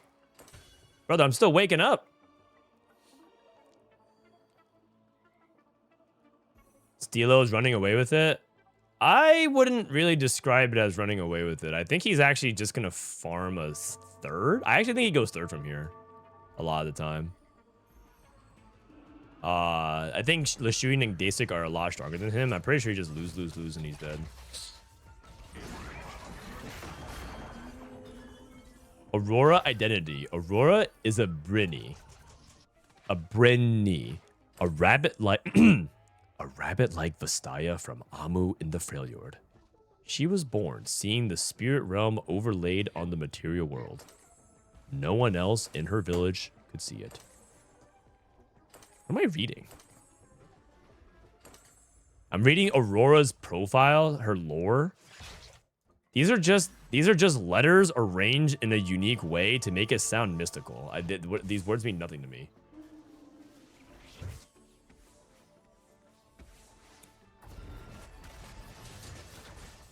Delete Aurora in Riftbound. You know what's crazy? Everyone kept calling for Aurora bans, and it turns out that deck's not even that good. Because purple is even more annoying. Who thought it was a good idea to print Starcrossed? Who thought it was a good idea to print Starcrossed? How is it possible that this shit is that broken? And then they're allowed to play Fizz. Oh my god. Fizz is actually unbelievable. Mel's gonna cause crash outs. I actually don't even know if Mel's that good based on the just that reveal alone. We'll see. I think we need more to see more, because I think Mel just by herself, it's a lot of runes for that, something that does nothing immediately, but it obviously is really good combo with like Stupefy and Eclipse and cards like that. We'll see. You guys also see they made a third overnumbered blue Ahri. My wallet.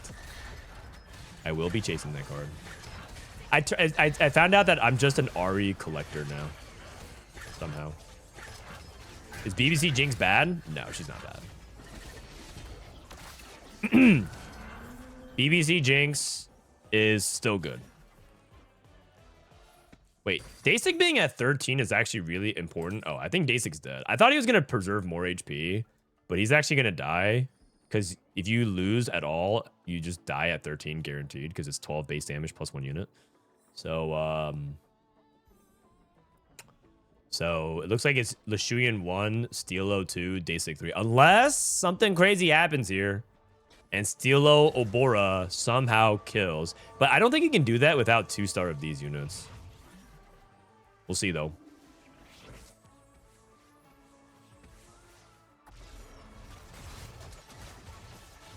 Starcross is annoying, but man, Aurora just creates so many non-games. Oh, I agree. The reason why Aurora sucks and should be banned is because it's just a did I draw Aurora? Like, when did I draw Aurora? It creates a lot of binary game outcomes in a game that people really appreciate because of the interaction.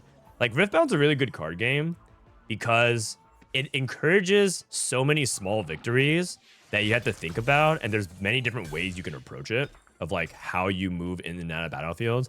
And then there's like a couple decks that just say doesn't matter X, and those decks make it a lot less. It's like it makes the game feel a lot more like other card games that's not interactive and like a lot less interesting. It's like it takes away from the strength of the game, but at the same time, other other archetypes of decks should exist. Ramp decks should exist. Combo decks should exist, because it's like how people think they don't want reroll. Like, a lot of people, there's a handful of people that don't like assassins in TFT, because assassins in TFT are very similar, right? Backline access in TFT of like, did my assassin jump on your carry and delete it? Yes or no. I win the fight, I lose the fight based on that. It's not interesting, but there is an audience of players that like that, and those kinds of like strategies can and should exist. This guy's dead. So I think a lot of people feel the same way about Aurora.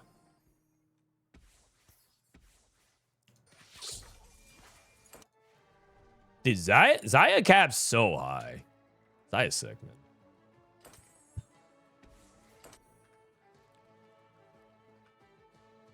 There'd be no bad mouthing Hearthstone. Unless it's about pricing. I thought Hearthstone's like quite affordable now. I thought like Hearthstone brought down its prices a lot to attract players back because they like overgreeded. That's at least what I was told. I was told that like Hearthstone is like way more affordable than ever before. If you haven't played Hearthstone in years, they literally give you hundreds of packs to get you back into it. So like if you haven't opened up in years, I'm pretty sure if you just open up right now, you probably have like 200 packs you can just open.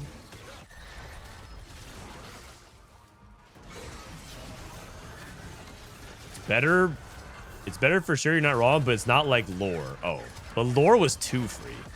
Lore actually gave out so much free stuff that they devalued their own game. Lore was too free, and an unsustainable business model.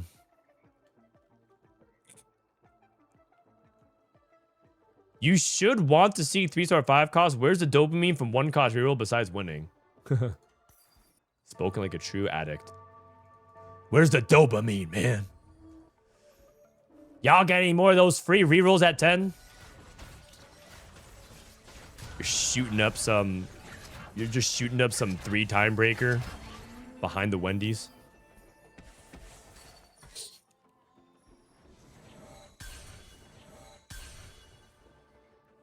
You can still play Legends of Runeterra, by the way. It's just that they basically stopped actively developing the game for multiplayer. They only developed their Slay the Spire mode, which is honestly pretty fun. But I don't play it. I don't play Path of Champions just because I don't keep up with the cards. But I could imagine if I had like, let's say I was in a situation where I had bad internet and I couldn't play like a live connection game. I could see myself playing something like Path of Champions and Lord.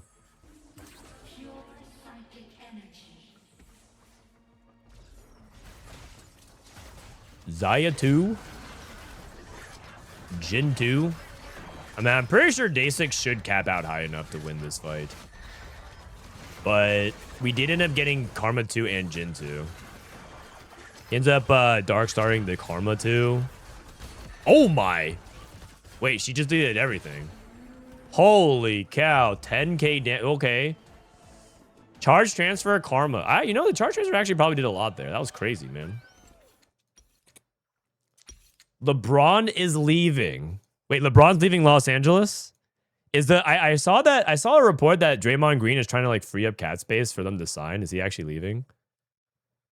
Whoa, that's crazy, man. That's wild. Let's see what lobby Gobosteurs in. Let me see what lobby Gobosteurs in. He's gonna go to Golden State. Dude, does that mean the Lakers cut Bronny James?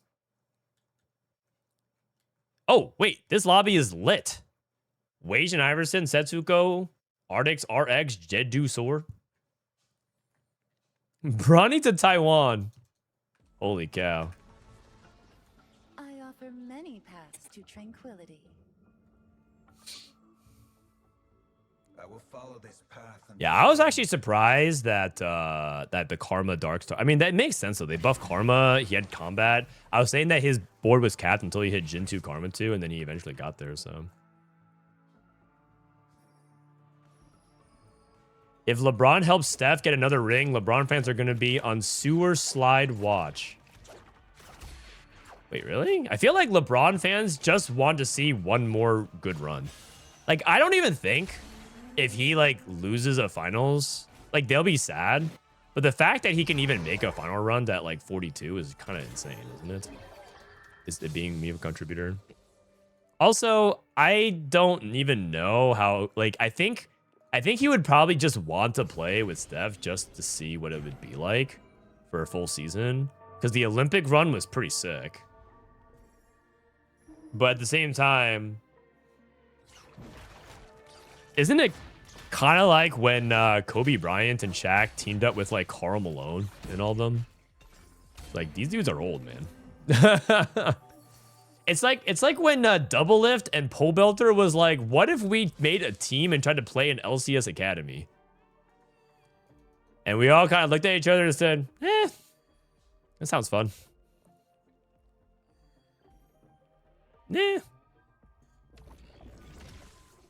By the way, we got to roll in some ads. BRB.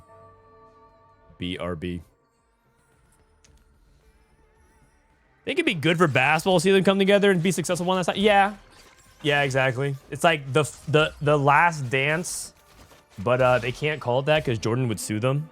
So we have to call it something else. I need ChatGPT to come up with something clever here. Hold on one second. Well, I'll go to Wajan's POV. Prismatic start. If LeBron teams up with Steph Curry for one final run, what would the documentary be called instead of The Last Dance? Because that is already taken by the Chicago Bulls plus Jordan era.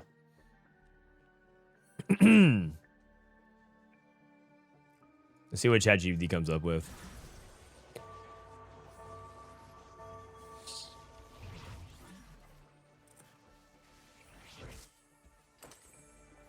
Endgame. Wow, that's what they came up with. Endgame, Golden Twilight, the final chapter, the Crown and the Curry. I actually like that one. The Crown and the Curry. That's actually funny. The crown and the king and the curry would be pretty fun too. What do we have here? Golden Gamba into Radiant BT. Interesting.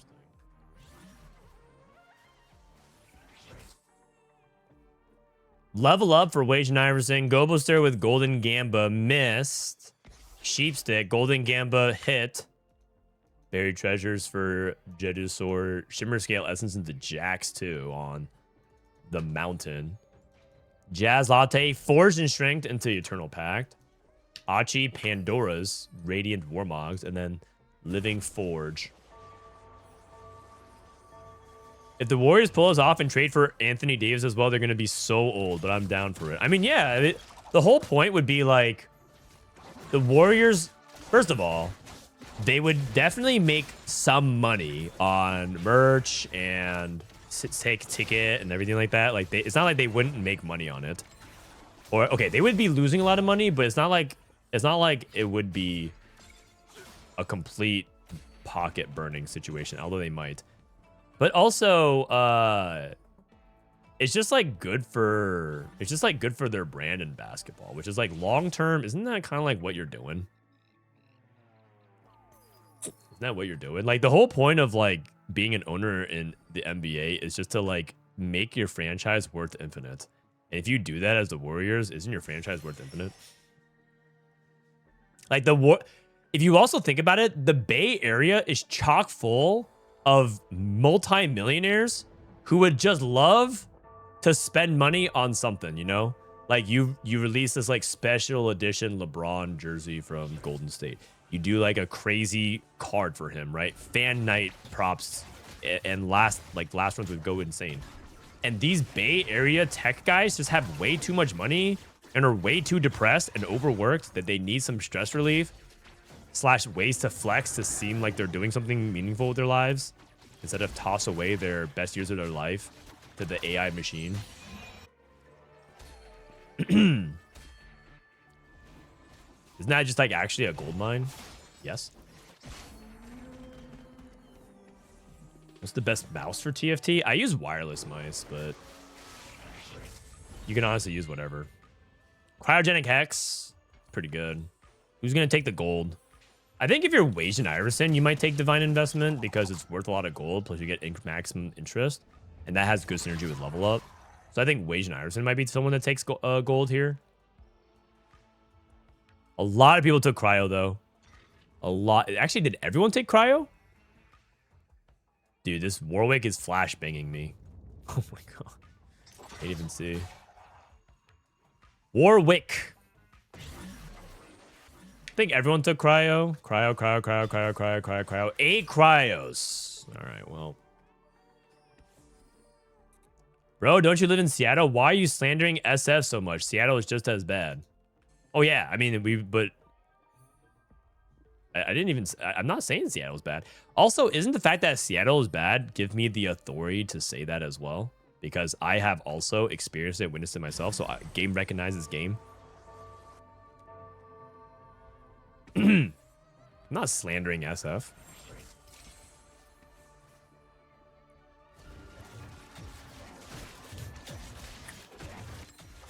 I mean, you're right. I mean, we sell out to worse. We sell out to Amazon and Boeing. It's actually real bad in Seattle, if you ask me. And Microsoft. Like, it's like everyone is worried about the theoretical bad things about AI, which is probably going to be really bad. But we sold out to worse. We actually sold out to the villains.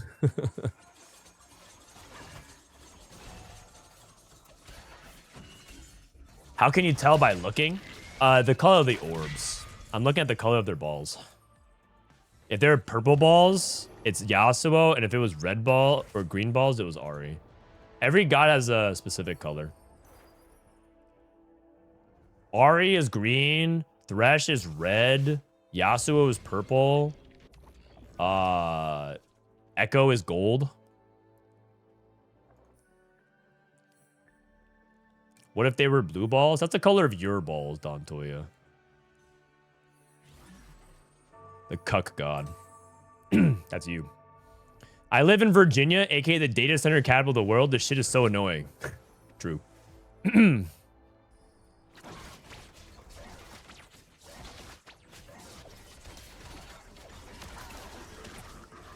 Cryogenic Hex. Not using it. Jedusor on a eat 1/1, but he's just waiting.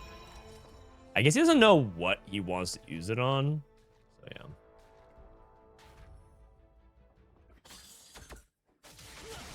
Chat is blue. Chat is blue balls.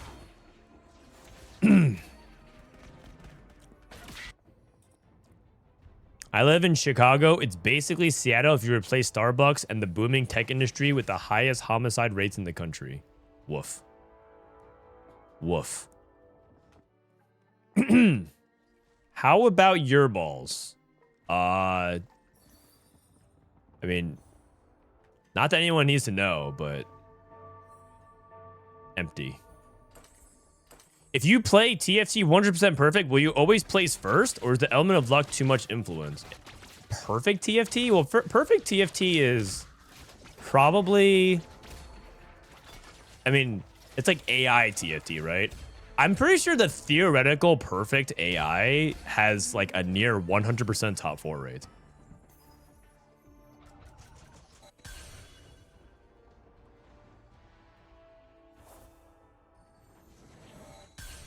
But I don't know if it's one. I'm pretty sure it's like a 100% fifth rate or better. But I think it's like against human opponents, right? We're talking about like theoretical perfect AI against human opponents. I think it's a 100, like a 99.9% repeating top 4 rate, and then like a 100% guaranteed top 5 rate plus.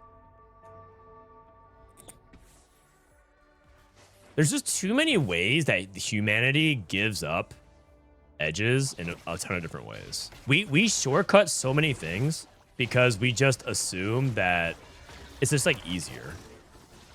But here's the thing. The theoretical perfect TFT AI probably will never be made because TFT is far too complex.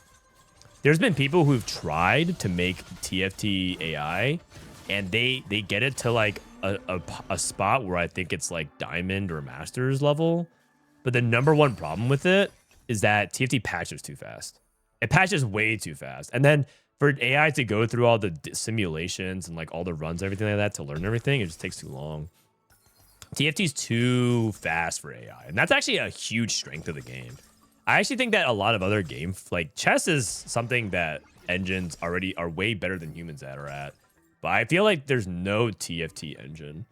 And also, you have to teach the AI engine how to solve for situational stuff, even if the stats are bad. Like, the stats are bad on certain things. Like anima, for example. How do you teach an AI to parse situational anima cash out knowledge, even though the stats are bad? So it's like it's just one of those things where like in the theoretical vacuum, yes, AI could get there, but as it currently stands, it probably won't get there. You could also you could make the argument that like, you know, these kinds of technology advancements in AI is like multiplicative or exponential. It's not going to be like, well, we only make so much advancement now.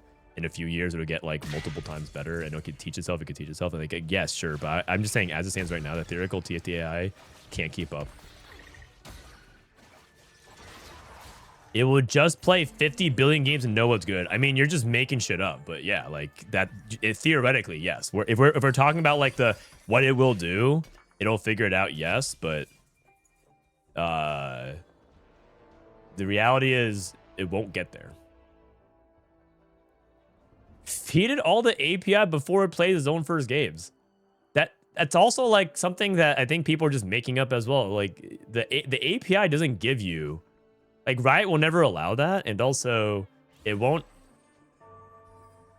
The API doesn't give you what you think it gives you. The API for TFT isn't like some super brain that gives you every event of everything that ever happens, and as a result, you can track every instance of things. That's not what the API is.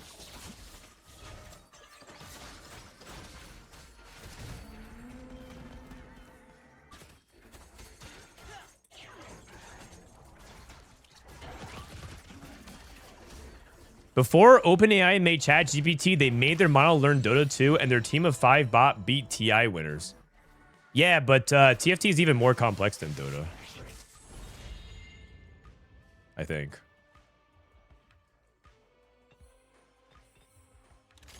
Like, Dota has, like, many different things you can do, but there's also, like, a skill shot element of it where, like, you can just straight up APM and, like, mechanically check people. But in TFT, you're limited purely, I guess, like, there is some, like, execution of, like, mechanical stuff in TFT, but there's only so much limitation of that. Like, you can execute a better roll down, but in the end, you have only so much gold you can spend. So, like, mechanical games are way easier for bots to just out execute humans, but when it comes to like something like TFT, like I think some of you guys like really I bet if I gave you a guess, like if I gave a whiteboard and I said you can write as many zeros or like numbers as you want on this to guess how many possible variables that can happen in a game of TFT, I would think that pretty much everyone here would be off by like many zeros. I'm pretty I'm like willing to actually like one time actually do this as a project. That sounds interesting. That sounds interesting as a YouTube video, but I haven't really sat down and thought about doing interesting creative YouTube videos in a while. Just because the grind, ever since TPC happened, TFT competition schedule is so aggressive that I haven't really been able to think of creative projects very much. That might be an interesting one.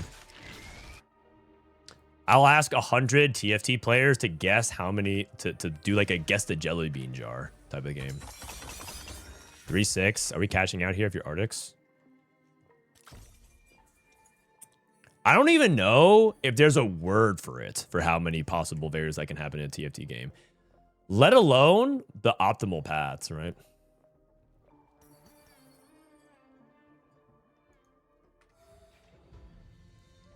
You need multiple whiteboards to even write the number. That part I'm not sure either. Jazz Latte. Oh!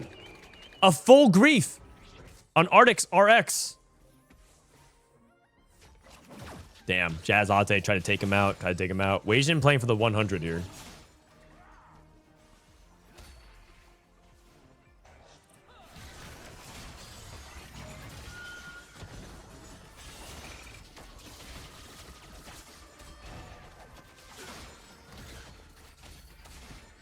Because the complexities of TFT, I think a lot of people scope it as one player, but when you factor it across the 8 players, it just starts to become like a truly unwieldable number. But of course, a lot of it's nonsense, right? A lot of the variables are going to be like, what happens if I like frontline this Ezreal and play 2 Ezreals as my tanks, like with Warmogs? But like that's obviously not going to matter. But that's why there's a lot of like, but that's like one example of shortcutting stuff. But we also don't know what we don't know as well.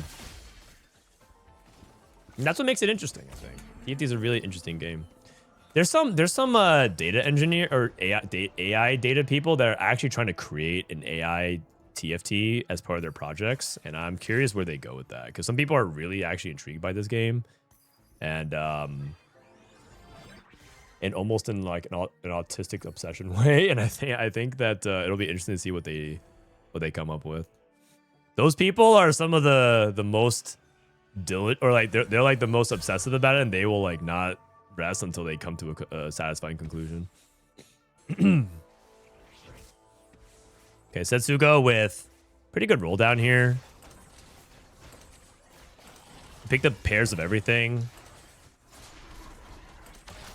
He didn't hit anything, unfortunately, though. One Kraken on Zaya, one Kraken on Samira. I'm interested by that.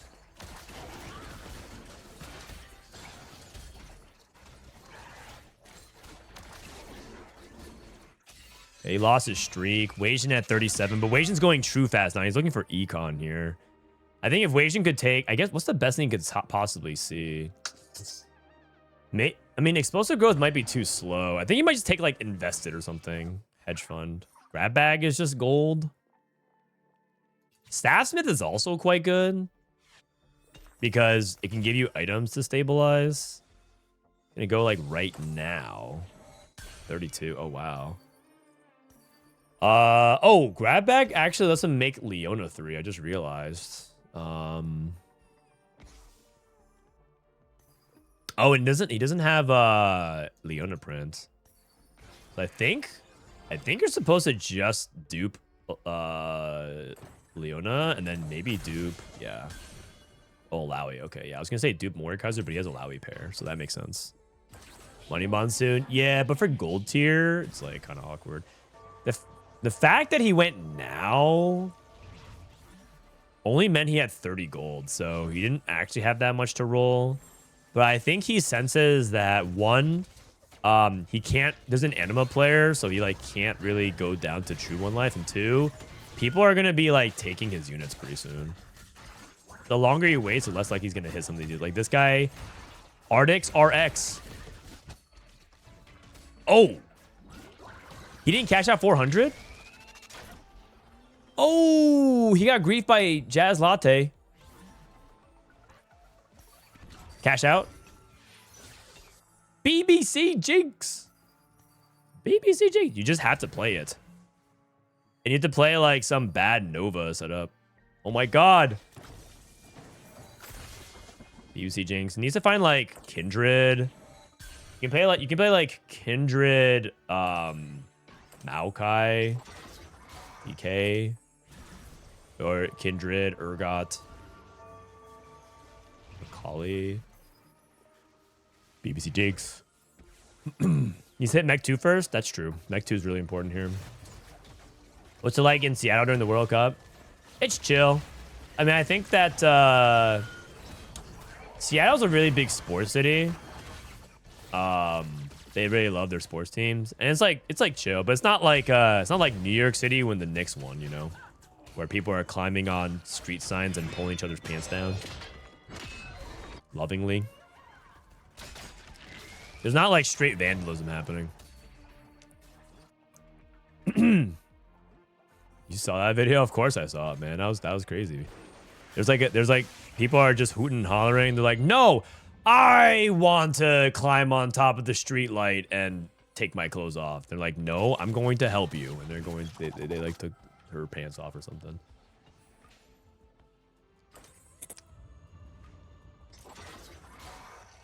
Imagine you have an AI that insta-reads everyone's boards and then approximates IRT, your odds of hitting each unit before you have any planner, like percentage odds.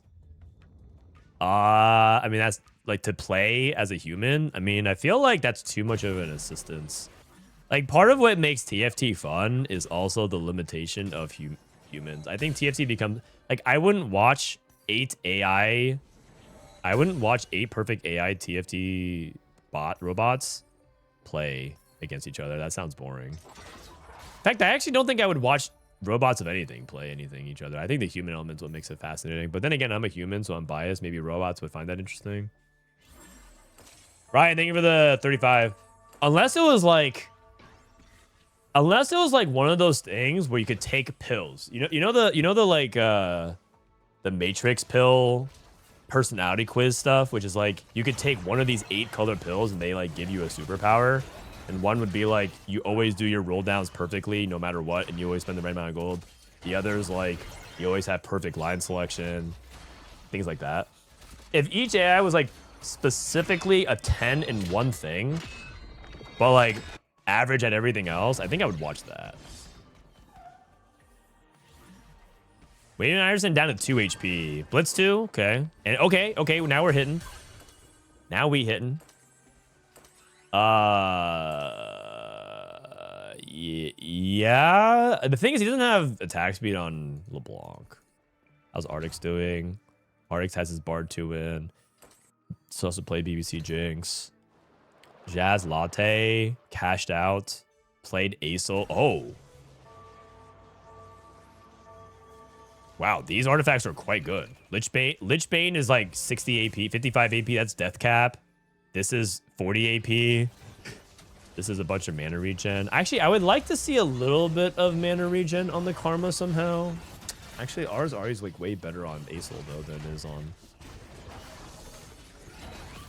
Karma. But Jazz Latte is strong. Okay, he gets the win over Setsuko. Oh, Weijin I think is dead. Unlucky. I mean, I think he tried a fast 9. I think he just got put in a tough spot where he fast 9 but rolled for LeBlanc too with no attack speed on him. So I think like I always thought he was cursed, but I was kind of hoping he wouldn't go 8th, but he just went 8th anyways. Also, I think he got kind of unlucky by the fact that the 4 cost that he was rolling for, there happened to be 2 players. Because when you make those items and you can't hit Bard 2, you're playing for Acel, and Acel was taken. Acel Bard was taken by Artix on 8, right? Like 2-star Bard on 8. So that's just unfortunate.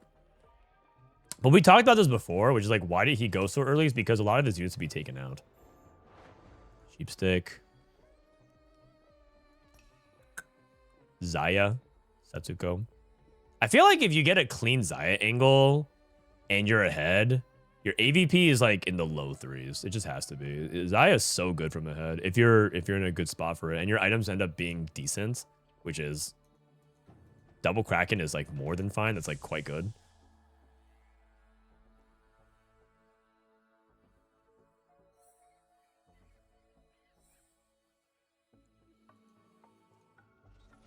Scariest part of AI in games for me is the notion of them solving a game or revealing an optimal play pattern that isn't fun.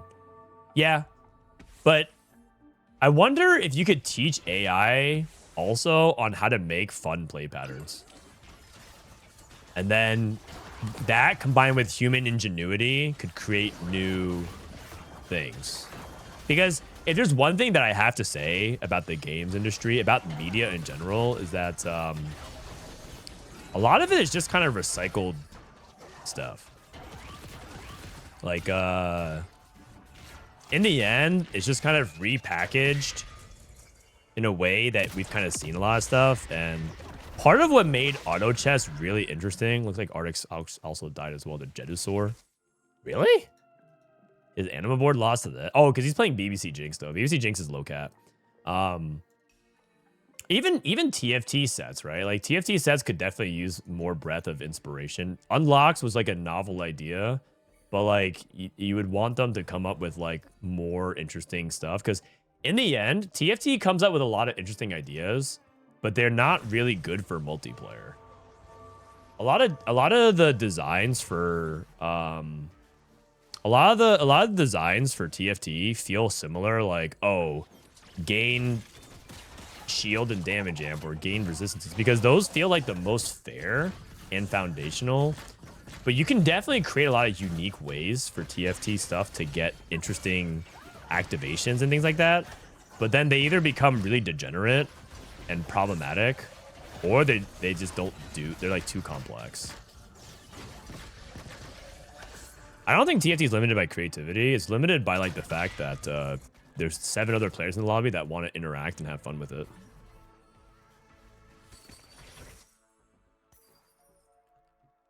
I'm sad. Really, really sad. Hi, sad. I'm Frodan.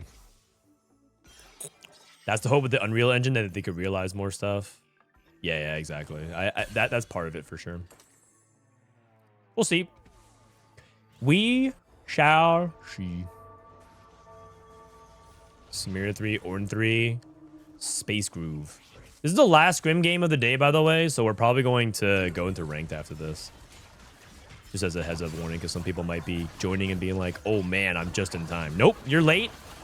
And we all had fun without you, and you missed out. Too bad. Germany got eliminated against Paraguay. I saw that Paraguay, after their win over Germany, declared yesterday, like June 29th. Was it June 29th? A national holiday. That's actually great. That's actually great. They were so happy of the win that now it's like the day that we beat Germany. Honestly, I'm down for that to happen for EU once they win TFT Worlds again.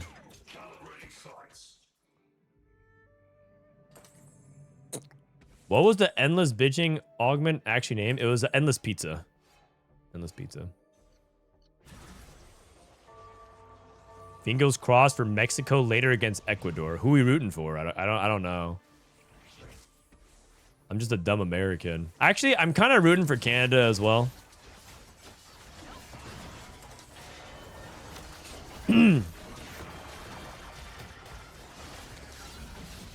I mean, it must suck to beat Team Germany. You lost against Paraguay on the world stage, and you have to go home and eat German food. It's rough, man. It's rough. They're having a bad week.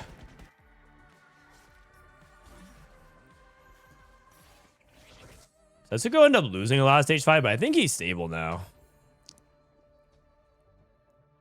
And then Achi is probably gonna at least be top 2. Interesting positioning from Shiza. What do you guys think about this? Primordian Briar? Primordian reroll? Find your center. Like, this is actually really, really interesting. It's better than NA food. That's all you, buddy. Wow, he actually moved the Find Your Center up to the right side, juking out Jazz Latte.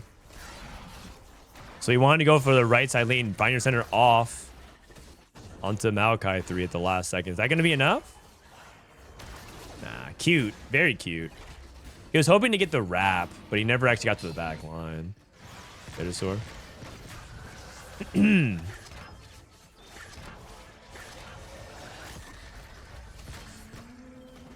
Jedusor down just 1 HP. And it's 100 outside. It's 100 degrees outside in Germany. My God. Celsius or Fahrenheit? Or 100 Kelvin. Artifact mech is scary? Yeah, it's scary for sure.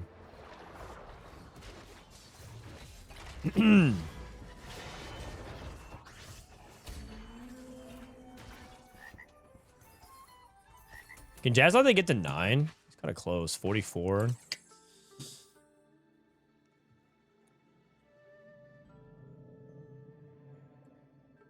Do you know that the guy that invented the meter got executed because people didn't understand it?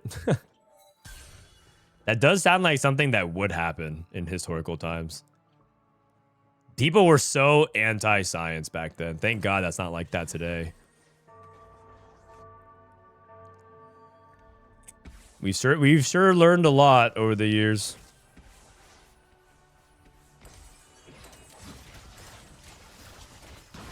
No shred. You talking about Setsuko? No shred. Well, you mean no sunder, right? Yeah, he's not playing the Nova. And that would be a problem dealing with his Ornn. If he doesn't have sunder, I don't see it. Maybe he does have it. I missed it. Oof. Yeah, cannot deal with it.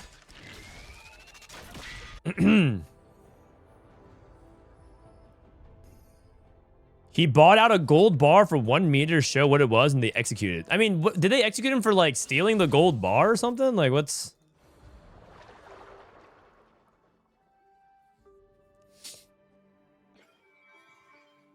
"100 degrees is nothing. Put your feet in a bucket of water and sit in front of a fan." Yeah, if you want the wrinkly toes, I guess. Or if you're Belle Delphine, you can double dip and sell that water afterwards. What up, Ramblin'? How did you celebrate Dankmemes promotion? Oh, I celebrated by watching Evo with Dankmemes. Dankmemes actually hung out with me, Sajam, Raditz, a few other people, and we watched Evo. Oh my God, the few were wrapped.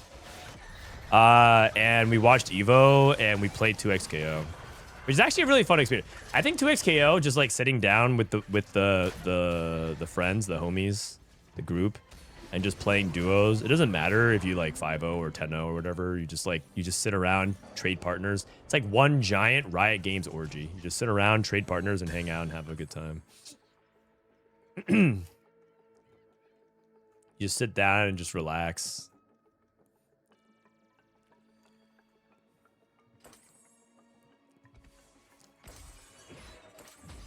just giving each other emotional BJs like, man, you're so sick when they land like one combo. Hikari's this guy. Dude, Hikari's really nasty. He's that guy. He was doing some stuff I've never even thought about in 2x KO. Finally, a game Americans are good at. What, soccer? You mean soccer? I mean, yeah, we're kind of sick. I mean, better than Germany and the Netherlands, I'll tell you that much. XD. XD. Oh, man, I think Samira Orton is still broken, guys.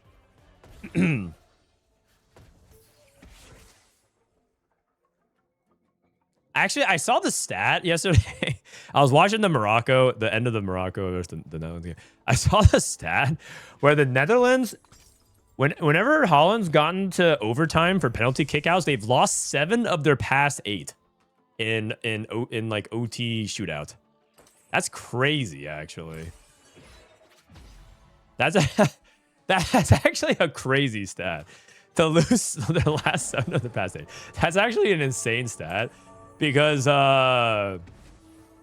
that's just like, that just means that you are chokers in the most extreme degree. You just cannot close. But the thing about penalty kicks is that, like, in the end, penalty kicks, obviously there's an element of skill, but it's also like a giant rock, paper, scissors guessing game.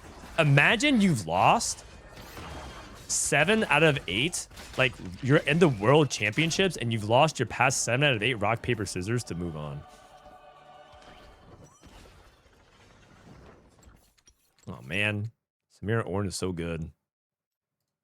That's just such a crazy stat line to me. It's more mental. Well, yeah, I mean, rock, paper, scissors is all mental. Like that's what I'm trying to get at. It's all mental. It's all mental. We cannot play football. Also, I felt ashamed for my country yesterday. It felt like nothing what Dutch football is known for. Okay, well, I mean, that might be true. But also, I will say, the thing that I know Dutch football for are the trains before and after. That shit is lit. Don't worry, man. There's one thing I know Dutch football for is that the trains on the way and after the game are crazy. That's what I know Dutch football for. I'll tell you that much, man. That shit's awesome.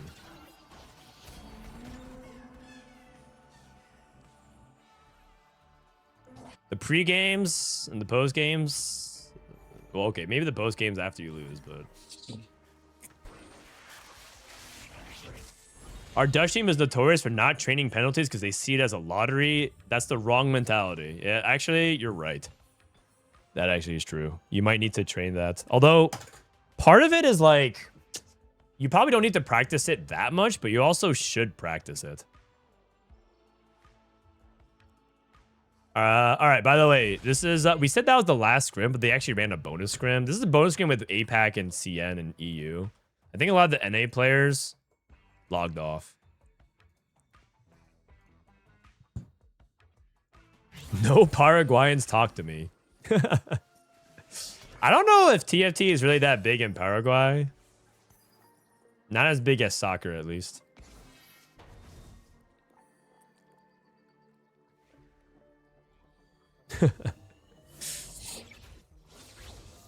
Anyone that loses to the US should be ashamed. We don't even care.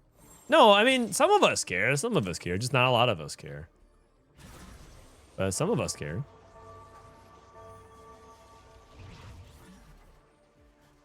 Worth the wait, Caitlyn.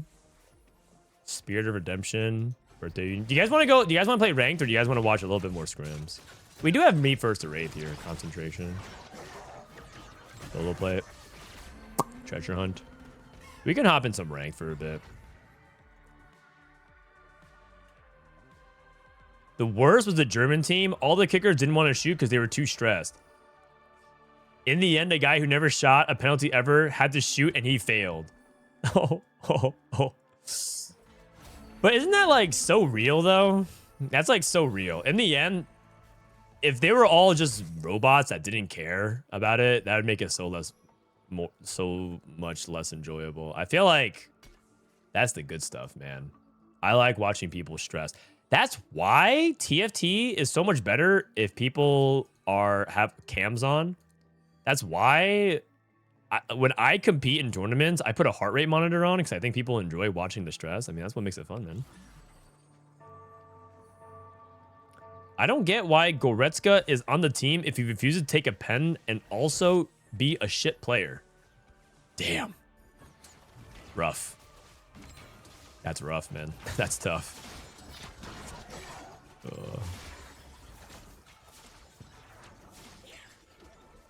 Why are you there? It could be like a combination of seniority, leadership. I mean, in the end, you can't focus on like one. It's like you can't focus on like one individual event that defines you as a player. You're definitely not defined by like one augment choice, one roll down, one penalty kick. One game.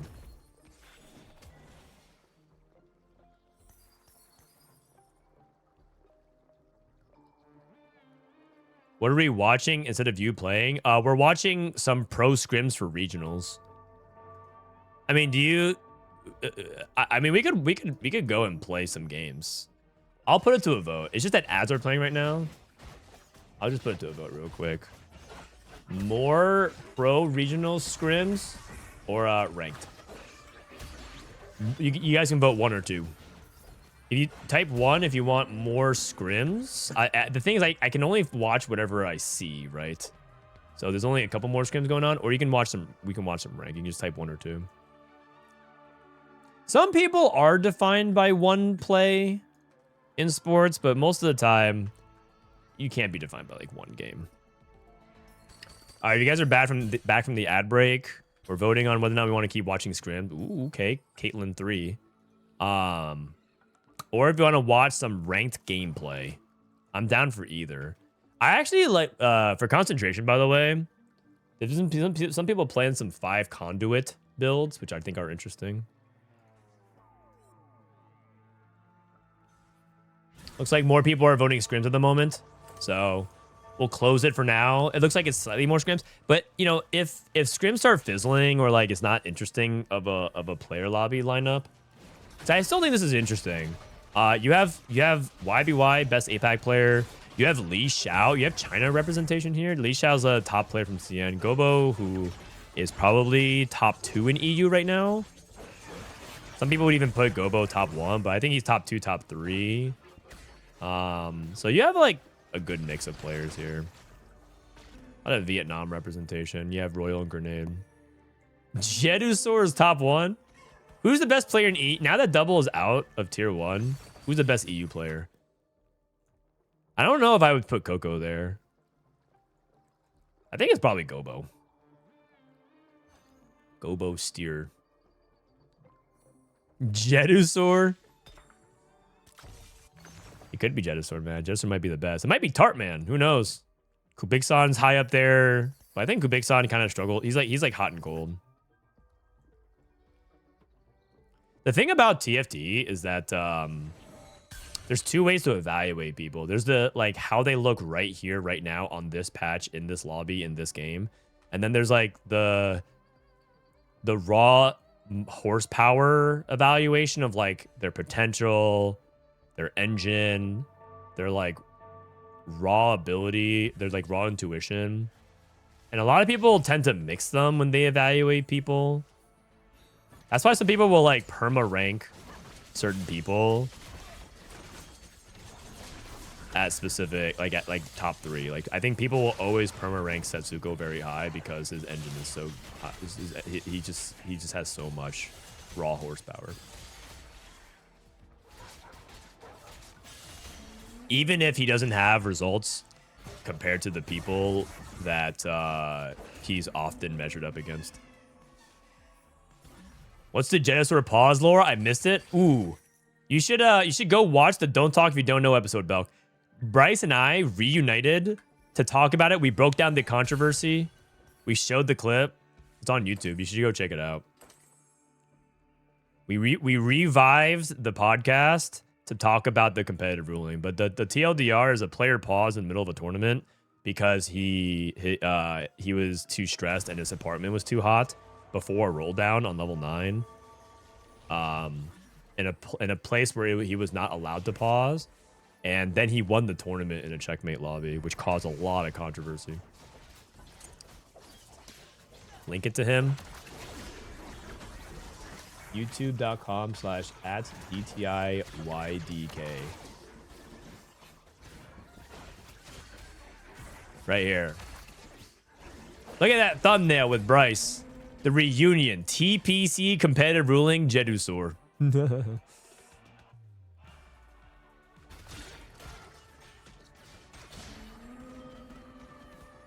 it's kind of a shame the podcast couldn't continue because ultimately I think this podcast was awesome, but it do be like that.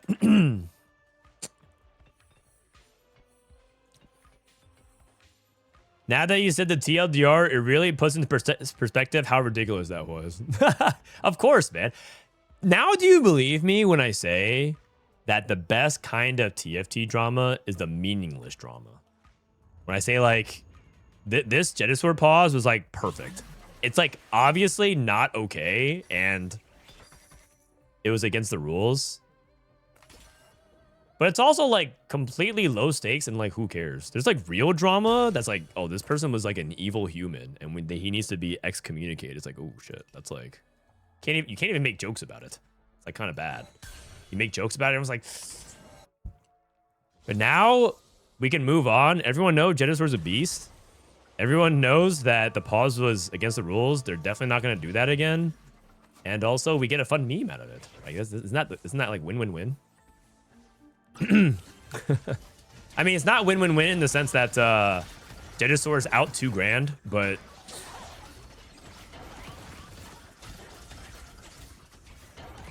listen, man, if you guys don't think $2,000 doesn't hurt, then I'm down for you guys to donate $2,000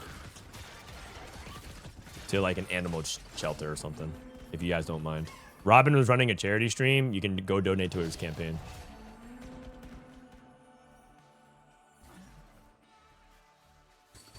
LiShao took Curse Crown, by the way. Gnar 2 tempo into Curse Crown. Whoa, okay. I actually love Curse Crown. This actually might be my favorite prismatic augment currently. I just think that like if you look for spots to take it, it's like another version of Steamroll. It's like, oh my god, the risk of being wrong on this click is so high, but it's very fun when you get it right. What can you play with? You can play anything.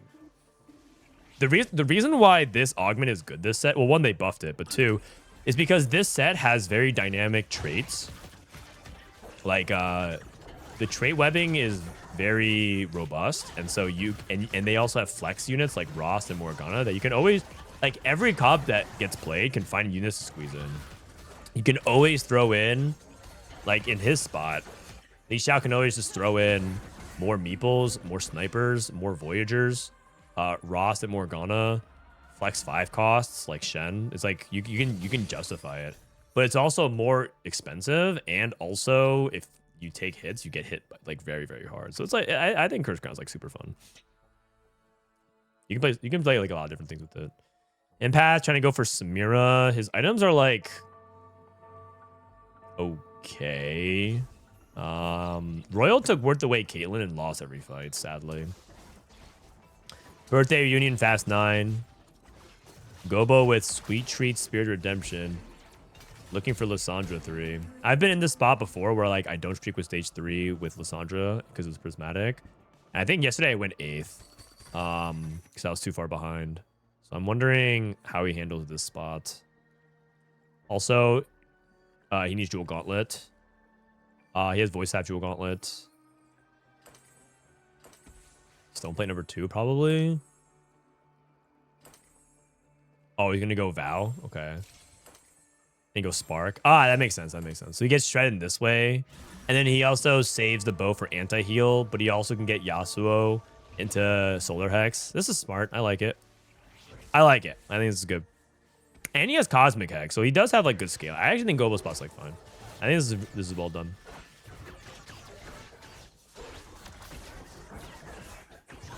I think this is well done. The only thing is he doesn't have Lissandra 3, but maybe that changes. If you get offered like a heroic grab bag, would you take it? It is a lot of econ. I probably would take it.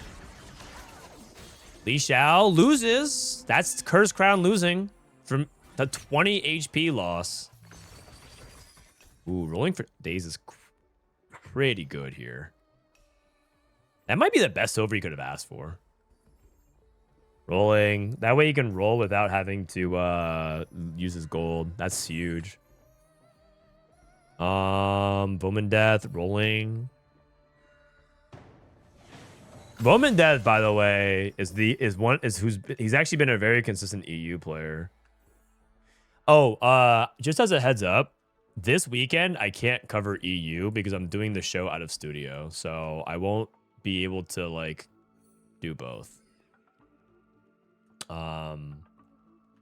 That's sort of the downside of doing a studio show, is that the production requires more setup and time and everything like that, and more like, because I have more people working on it, I don't do EU and NA. I only do NA.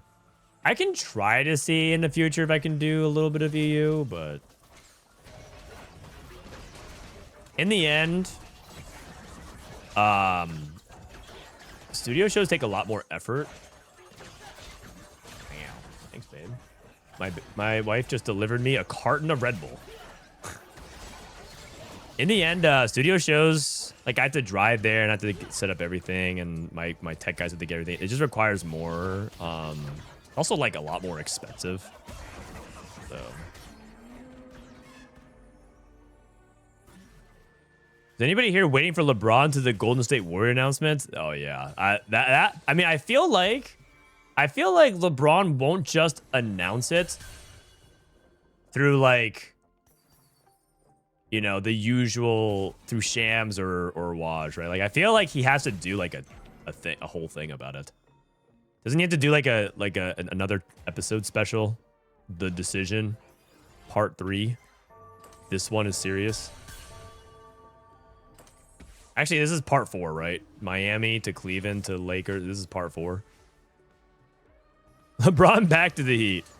Dude, what if he does something crazy like he joins Kawhi Leonard in Toronto out of nowhere? He just like surprises everyone and just goes to Canada. He would never. Grenade spot. He's gonna fast 9 next turn at 4-5. Okay. That would be sick. It would be sick. It also would be kind of out of nowhere. Solar Hex. Okay, so who played around Solar Hex and got rewarded for it? A lot of people made the anti-heal, right? Like Morello here for Bowman Death. Red buff here for 1 buff, 2 buff. Gobosteur and one other person got rewarded for that. LeBron, the Greek freak. Okay, LeBron and Giannis to the Heat. I mean, that also would be kind of funny. I kind of thought that like LeBron would do one last stint on the Cavs because it's like home, but I think it makes more sense for him to just have fun. I feel like he did it for Cleveland and he's like done with it, you know? Like he the 2016 run was for Cleveland and that's like good enough. He doesn't have to do anything else. Here comes the fast 9. The 2-star 5 cost. Looks like he instantly sold it. It must have been barred.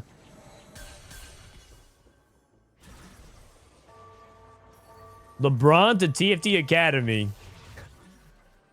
I'm down if we ever like sign Robin or Soja, I'm down to do like a whole thing about it. That'd be funny. We are unfortunately not rich enough for that. You might think TFT Academy has infinite money. We definitely do not. We are making sure that like this set especially, nade down to 1 HP. This set especially is like really important that we are very fiscally minded or fiscally responsible.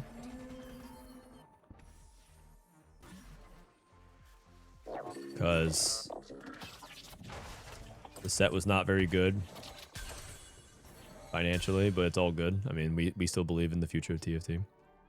Does Riot charge TFT Academy for API usage? We don't use Riot's API.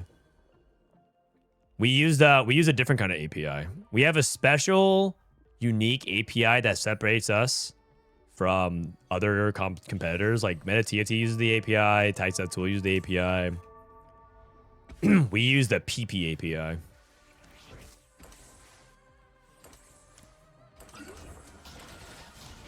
Special grade.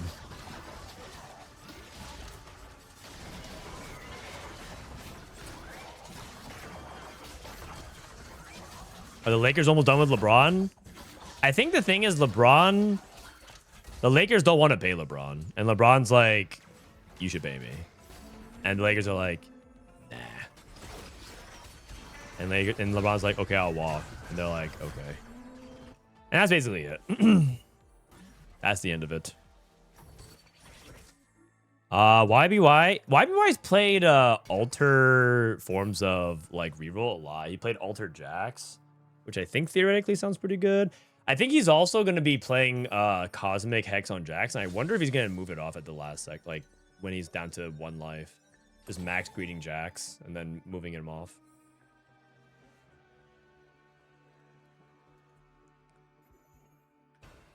Me first or 8th. Zoe. Oh, we went Zoe Mord reroll. I like it. Zoe Mord. Went Solar Hex anyways on the Victor. Probably just to add more damage. Inpath. Rolling. Grenade hits Graves too. Jax on Jax. The Lakers are better without him, to be honest. They need to create a roster around Luka. I just think that LeBron and Luka don't work well together. I think that's like what the conclusion is, right? They're both kind of similar in terms of the way. Yeah, it looks like he moved Jax off. They're both similar in the way they want to like. They need the ball, but LeBron actually worked better off ball lately, right? I don't know.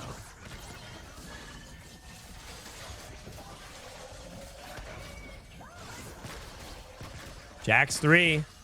No Titans. But he has Quicksilver. Oh, wow. Caitlyn 3. YBY might go 8th here. LeBron got mad. Luka's getting more money. Is that really the case? Or are you just making stuff up?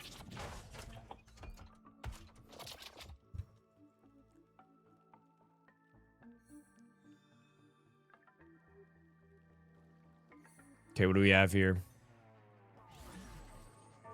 4 Conduit. Dark Star. LiShao still trying to print Nar 3. Oh, he gave up on Nar 3. Oh. Oh, that's not good. LiShao's dead. He can't cap around Nar 2. Oh wow, he's like dead. Wait a second, his front line is actually holding. What? I thought his front line was cooked. He was taking Poppy 3. What the heck? Poppy 3 busted? 5200. Fjord 2. If Milk is quitting, will Vitality bring them back? I think the belief is that TFT might not be back at EWC after this year. I think there's a lot of signs that indicate that. There's not a lot of enthusiasm around TFT around EWC. Only the players really like it. I don't think teams are particularly like super invested in TFT. Only a few. The fans don't seem to like care that much about it. And also,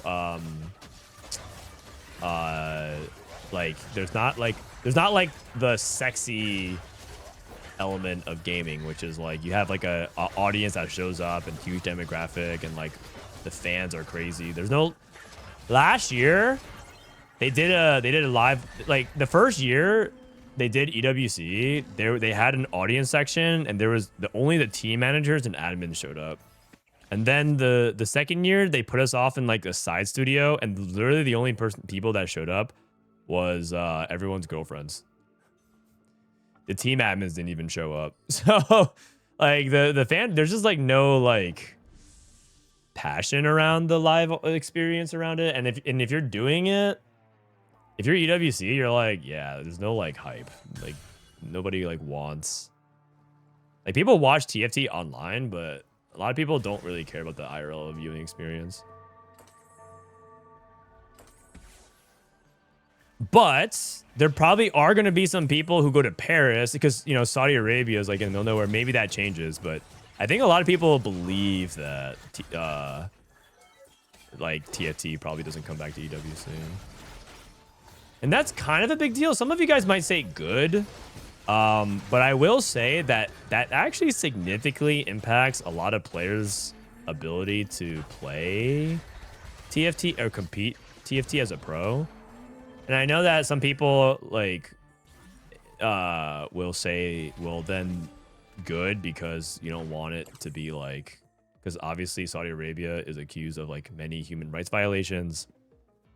And we can talk about that, but that's a separate issue from the fact that TFT as a livelihood and career path is like not very viable for a lot of people. So we might see like a pretty big exodus of players who can compete because EWC was like something of a necessary evil for them to like actually have a career.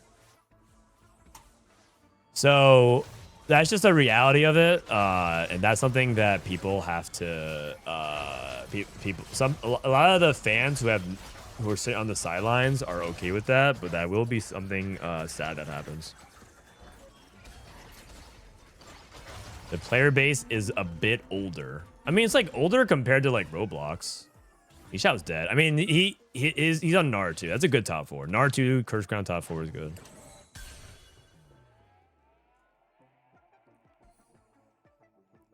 "44 is lame to watch without comms." I mean, I kind of agree. But also players don't want to stream their comms. So are psionic items stronger than regular items? No, other way around. Psionic items are a little bit weaker than regular items.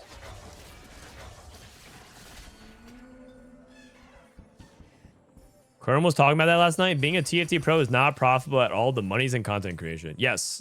And that has been the case forever. Also, I want to go out on... there's going to be some people who are going to counterpoint with, like, why can't TFT be more like Riftbound? It's the same thing. Riftbound is not good. Like, these card games are not good to chase as, like, if you're a pro player, you can make consistent money off of, like, competing and everything like that. That's not the case either. Unless you're in like the very, very, very, very tiny percentile who are like hyper consistent.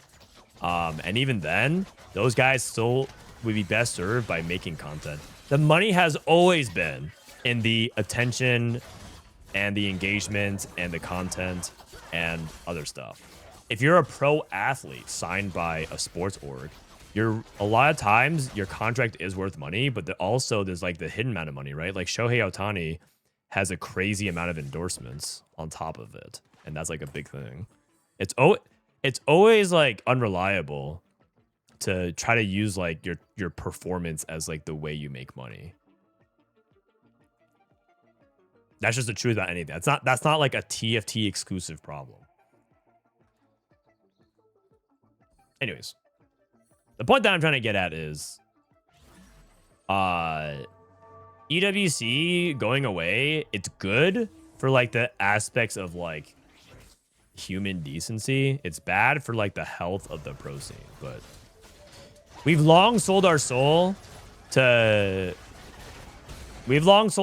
an industry because we also have like very shady gambling and crypto and other problems. Also, is Conduit broken, man? What's going on here, man? We have Concentration, Zoe winning out. I mean, Cosmic Hex is certainly a factor. The hexes are like perfect, actually. Outside of the random solar hex, but like if that was a mana gen hex, actually, you don't even need mana gen hex. Actually, I think these are the 3 best hexes you could get. What's the Arbiter? The Arbiter is just gain gold. I'm going to Paris for TFT? Hell yeah. Whoa! What is this? Fishbone's Jinx? Oh, he's trying to, like, have the Jinx potentially get out of range, and then... Jinx is just kind of dying to the Morgana. Okay. Wow. Wow, wow, wow, wow, wow. Zoe 3 is a good unit. I mean, they buffed Mord 3 as well. They buffed Mord 3 as well. I mean, that was cool. That was cool. Let's see the end of Travis. Oh, Travis's private profile. Okay, looks like scrims are over then. Everyone logged off. Scrims are over. Which means it's time to hop into ranked and play my favorite video game. Space Gods TFT. Woohoo! Who's ready? Who's ready?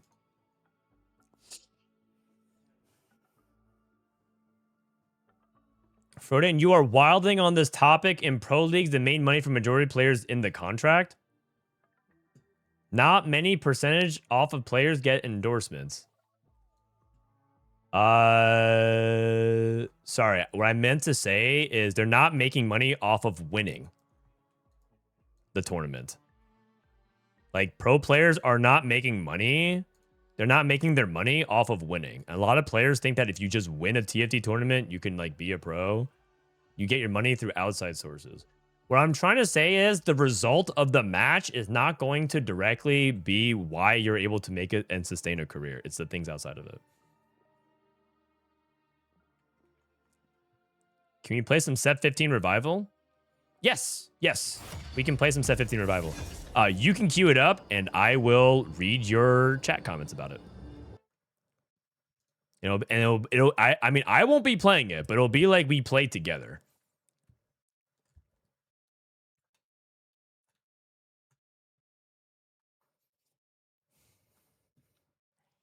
I started the game with Lee Sin. What do I play? You probably start with Hunter's Machete, and then make sure you take some pots and gank top.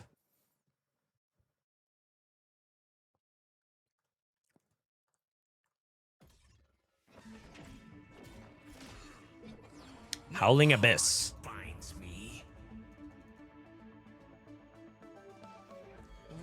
I'm gonna grab a quick snack. Ugh.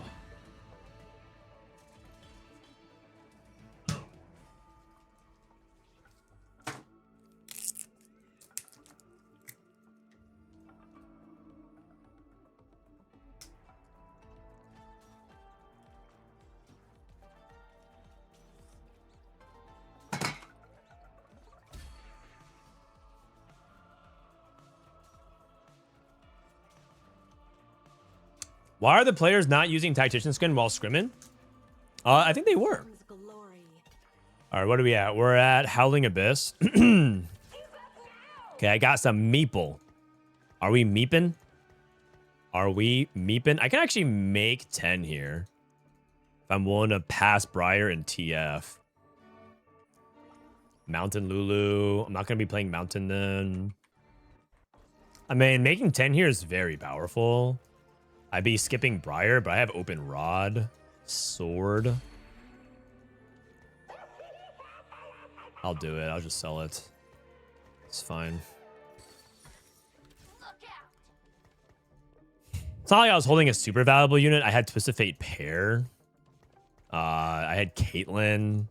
I had Fizz. Not that important.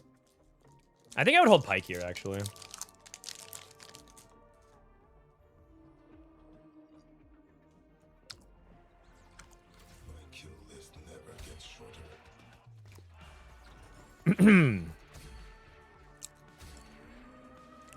Oh, it's a 3-item opener, but you get gold. Interesting. Oh no, it's just never mind. It's a regular opener because it's Howling Abyss. Lose Singularity. Unfortunately, that is not good here. Spreading Roots seems very reasonable. Worth the wait also seems reasonable. So I have no direction.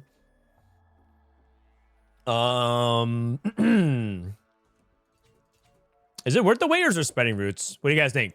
Type 1 or 3? Type 1 or 3. What do you guys think? Worth the wait or Spreading Roots? You think Riot will bring out old Poppy skins? Maybe, yeah. Yeah, a lot of people are saying 3. Here we go. Spreading Roots. Mordian and Rogue. Okay. Well, it would have been nice to have that Briar. I guess I will be playing towards Jinx? Primordian Rogue? I mean, I have like a Briar setup. It's literally a Briar, so I can go like Stairs Gauge if I wanted to play around Briar reroll. It's also possible that I could play this towards like Corki or something like that and just play Rogue and then Primordian as early econ. What else can I do? I mean, I guess it's just this. We'll see. No Primordians. Rogue Corki. That's what I'm thinking. That's also a possibility. Probably just this, right? And then probably just this. Ditch these Meeple, unfortunately. I don't think I'm playing towards Corki. I'm also loose streaking, so. Oh God. Yeah. Okay, I may or may not be able to do this. Anima as well. Okay, I think I might have to play Corki, guys. Because I don't think I have. I don't think I can contest Primordian reroll when I'm this behind on it.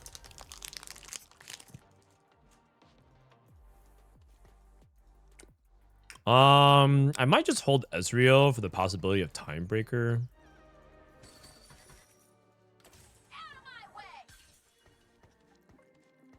Now this I like.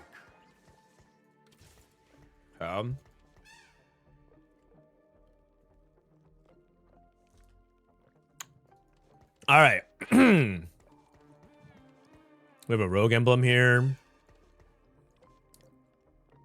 I just Rogue Poppy? That's so weird. All right, whatever. I'm just gonna chill here for a sec. Just lose 3. Wait to see what happens here and then move on.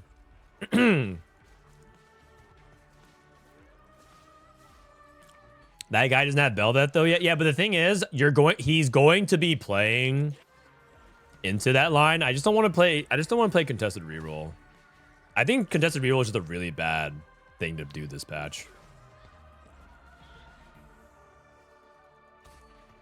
I won? Oh, snap. Let's go. Things are turning around for us. So what am I making here? Morello and Deathblade.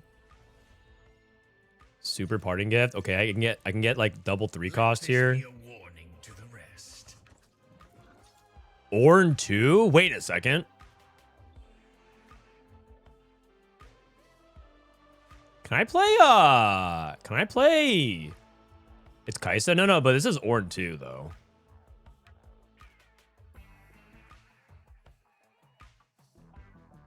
Yeah. Ornn 2 is like very, very good here early. I'm thinking about like what stabilizes me early more than anything. DB first. But like my thought is like I don't even have like the DB holder, you know? So I have this. Rogue can go here. And then I have Primordian. Visage. Like, isn't this actually kind of nasty or what? Like, how does anyone deal with this? Also, can't I just play Space Crew from here? Maybe we go 9. Maybe we go 10. Who knows, man? I don't think anyone can kill this shit.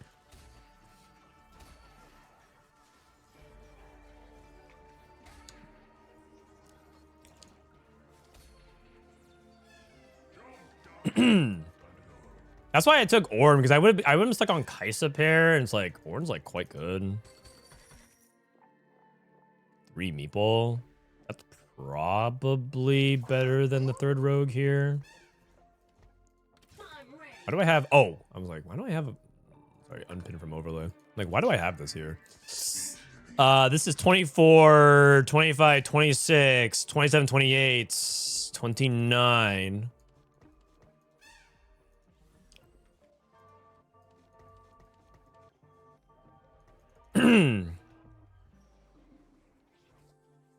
Should be an easy win here, I think, right?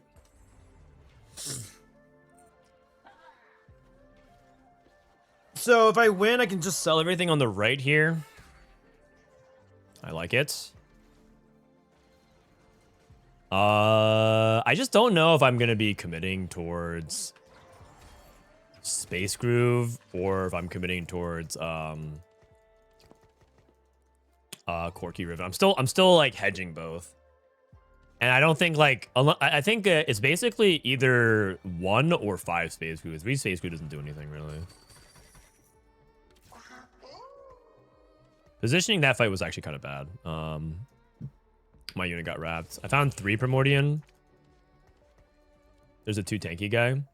Yeah. But like, but you could just you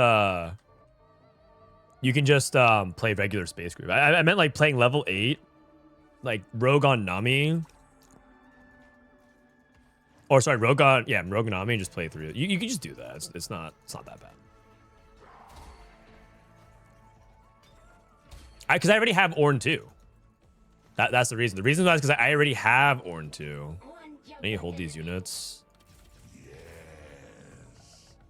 Oh man, can I play this? No. Crown Guard. Okay, if I go Crown Guard, that means I have to play towards Corki, because Crown Guard's a bad Ornn item. So this is probably Corki Riven then.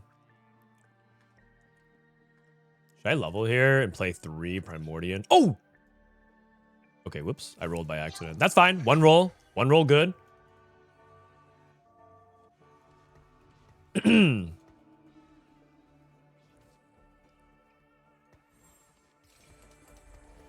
Oh, man.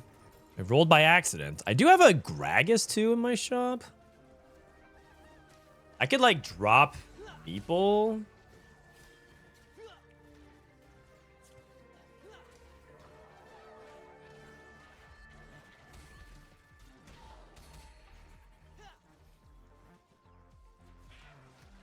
My front line was so good it actually beat this guy.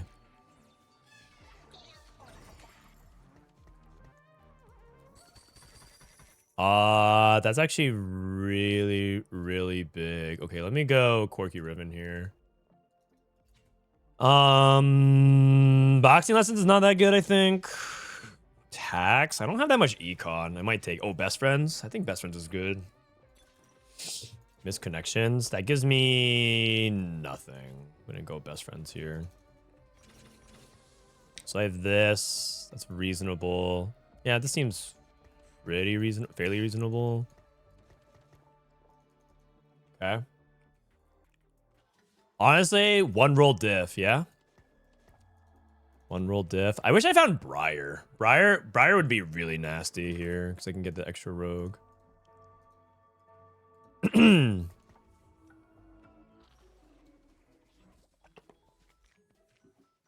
No scout, no pivot pike. Wow, this guy might be gaming. I think I lose this fight. I don't know if I have enough DPS to kill the pike.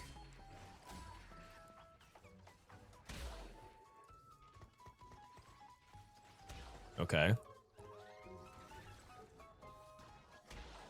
I don't have enough DPS to actually kill it, so sell this, I guess. Unfortunate.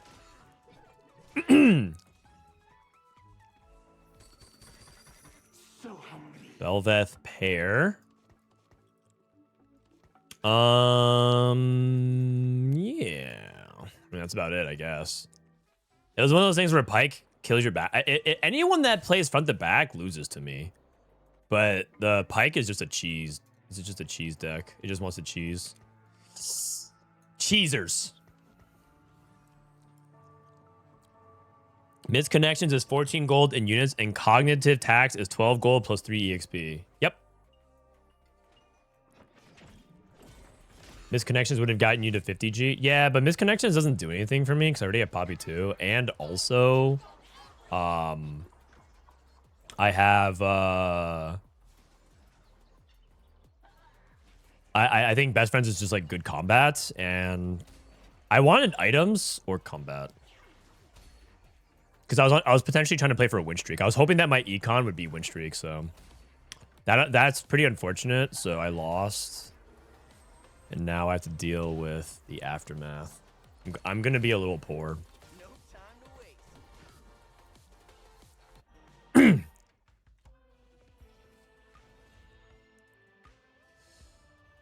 It's probably got to be Varus. I'm playing around something 4 costs. Random 2-star 3 cost is interesting though. It's like quite good, but I think in general, since I'm playing on 4 costs, it's got to be Varus. I guess I have to make Morello here, so I have anti-heal. Man, this sucks. This sucks. Okay, hold on. Corki, Riven, Rammus in the shop. Corki, Rammus, Riven the shop. Boom! Riven and Tom Kench. Wait, I could totally play Space Groove from here.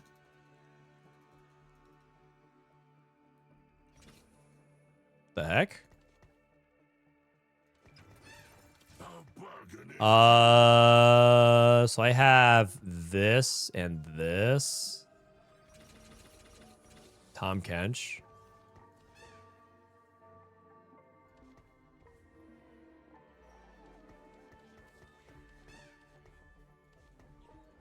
And I have Morello.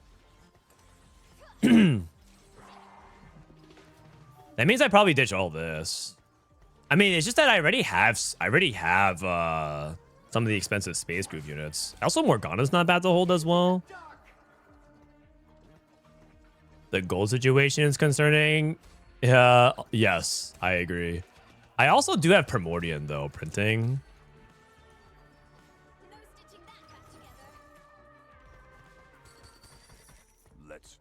The reason why I'm considering it though is because I have Ornn 2 already.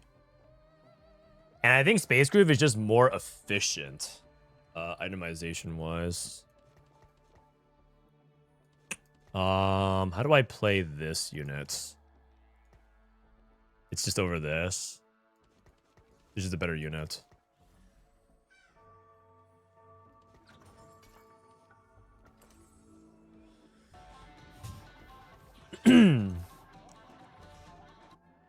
It's just a better unit. And then Poppy can come out. I mean, I still have Meepsy too and Fizz pair. So, yeah. I mean, I don't have good... This Crown Guard could eventually go on Blitzcrank. This Primordian's like a belt item, so it's like not the worst thing ever. Yes. I also could probably tank Morgana as well.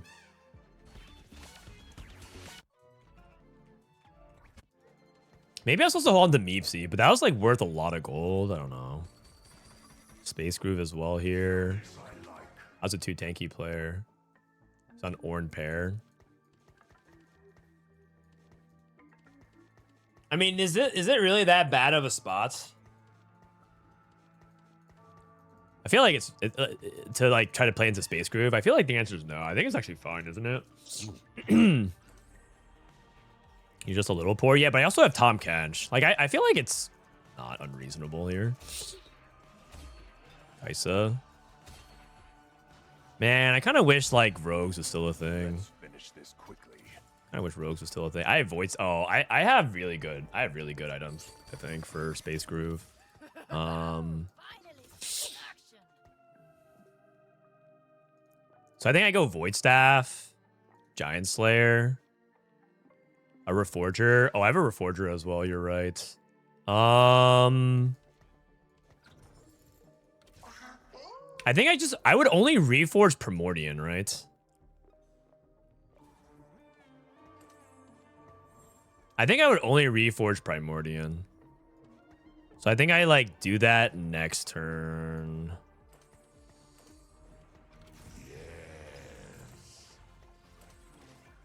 This guy's cashing out. I'm going to lose anyways. I think I'm just space group. Maybe I'm supposed to actually go for, like if I get Earth, maybe I'm supposed to go for Earth next turn. We'll see. Tank items. I definitely need tank items for sure.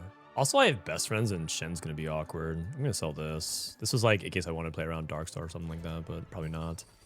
Customization. I think I might need that. Tiny but deadly. Samira 2. So I have this. Into the dark. By force of will. Sell this. Space Groove guy. Karma 2. So I think I need to like do this first. Stone plate this.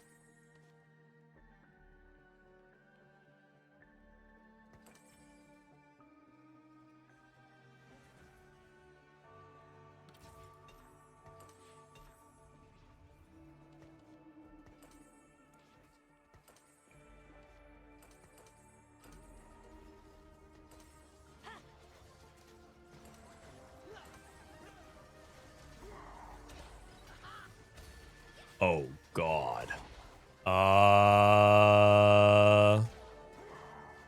Okay. Maybe I should have kept Rogue. That's not good. Okay, so I can play Nunu plus... Ekko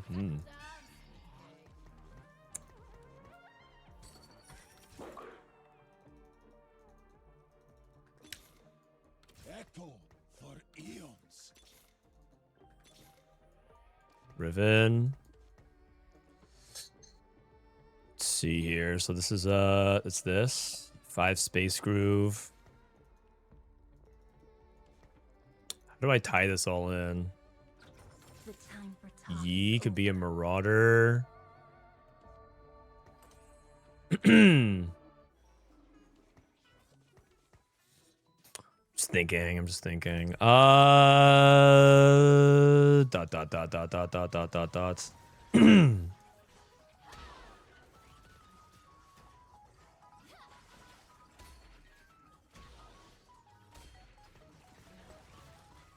Rammus is probably better than Poppy.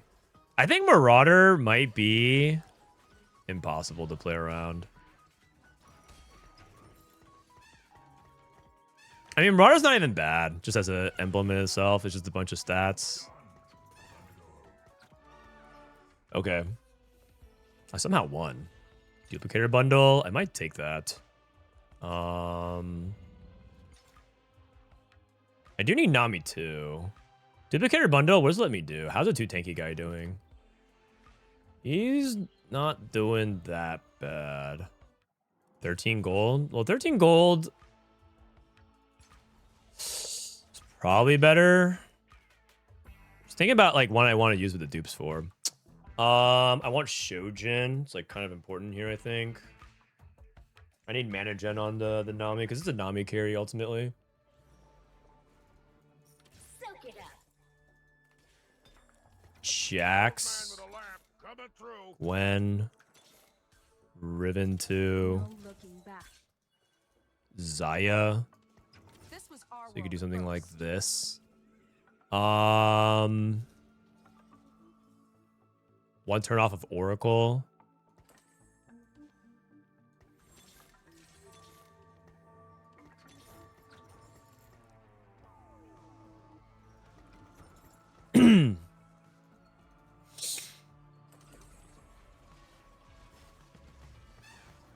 Okay.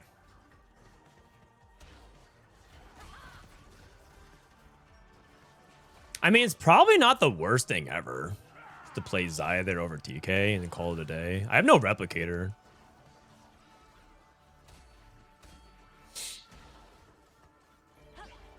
Yeah, it's okay. It's working out okay so far. It's mountain. Yeah, it's mountain though. That's the thing. Mountain's like kind of bad, right? Oh, Nunu. I much prefer that. What does this give me? Gold.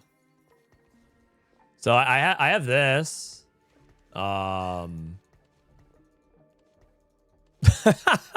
I can level for this. I need Nami too. Is there still Nami in the table? Yeah, I need Nami too. Morg too is like quite good. May give up on this for now. Morg 2 is like a lot better than this stupid ass mountain that doesn't do anything. Xayahs can also get sold. Mountain is like so nothing. It's like so whatever. 4-6 mountain. Yeah, I know. Trust me, it's not good. It's not good. I know. It's not good. The thing is, I need Nami too, because Nami's my main carry. I can't do this without Nami too. I do not think I'm allowed to go to the next level without Nami too.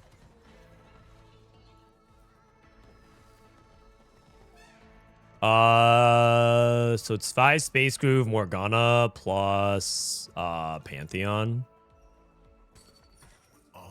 This is red buff and TG. I already have Morello though. But maybe it's like not that bad. Morello TG. It's like kind of decent, right?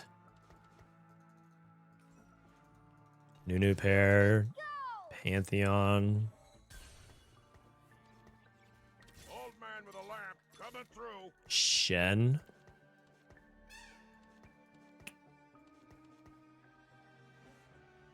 Let me see what this TG is real quick. Adaptive and guard breaker.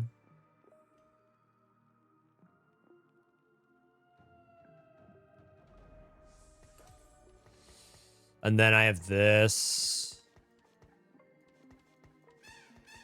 Tread carefully. Nunu 2. Let's get in there and block some stuff.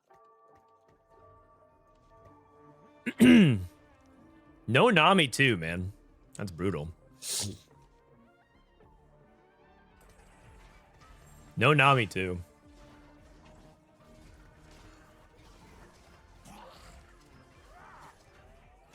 Now I need to level for this Jax or Shen. No Bastion for Ornn as well, which kind of sucks.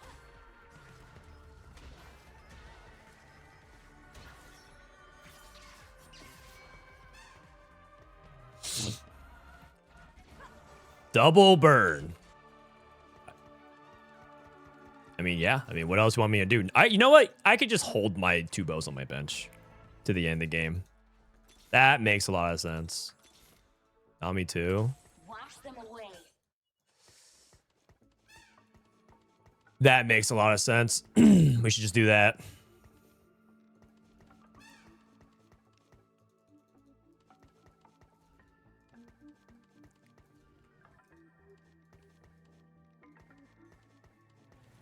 Maybe this is fine. And then I get Blitz eventually.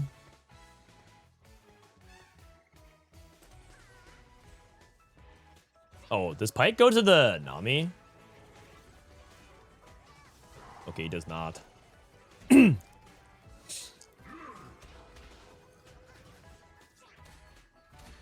Nice. What? Not nice. Hopefully the 2 tanky guy beats this guy, but I think Samira has a pretty decent, or I think Xayah has a pretty decent matchup into Xayah, I think.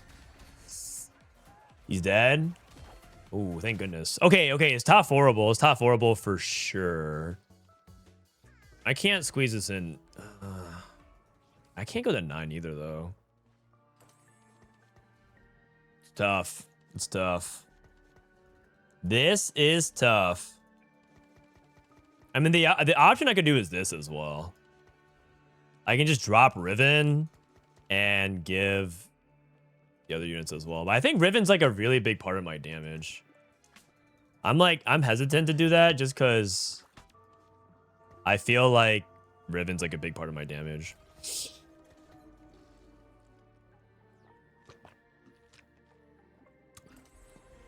Okay, hopefully this guy loses, and then I'm home free. And I'm top 4 and I can get out. Hopefully this guy loses, and I'm top 4 and I can get out. Why does it look like he's not winning? Excuse me, Anima Mech Man. Anima Mech Man. Wait. No! Wait! Oh, it's just so broken, man. My work is not done. Who's my matchup? I might need Bramble here. Just because Crown Guard is not great. AP, AD. I think it's this guy. It's Lulu or this guy. Could also go IE on Samira.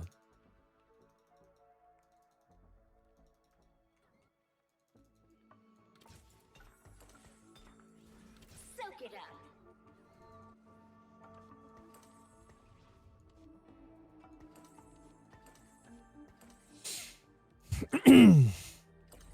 Unfortunately, I think this guy hit. I think I'm just dead. I think it's just a 5th. That's fine. It is what it is. I think I probably should have just stuck with the Corki. Lucky. I mean, 5th is okay here.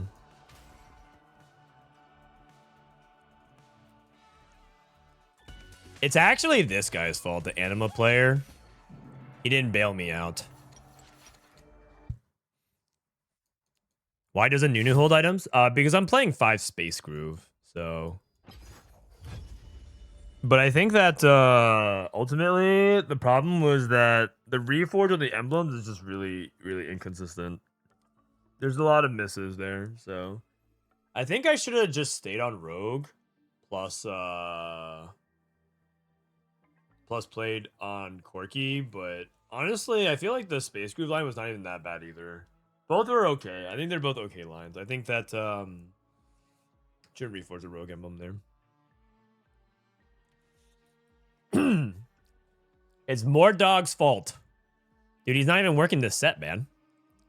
How can you say it's Mordog's fault? Do you stub your toe and also blame Mordog as well? He's not even around, man.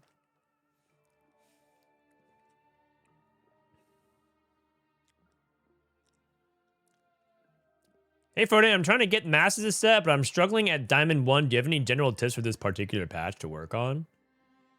This particular patch? Well, I made a tier list video for TFT Academy. I don't know if it's out yet. I made it a day or two ago. It should be out soon. But the general recommendation is just make sure that you're on a good line. I think my line was like fine. But either way, it was probably going to be a little bit cooked. The reason why I didn't commit to Corki, though, is because my items were kind of bad. But then again, I had Crown Guard for Ornn, so I could have taken DB.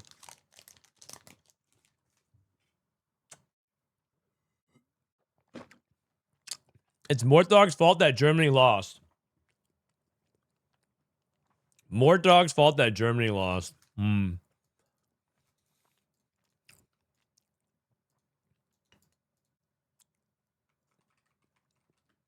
I got the Masters playing bullshit, but played uncontested lines.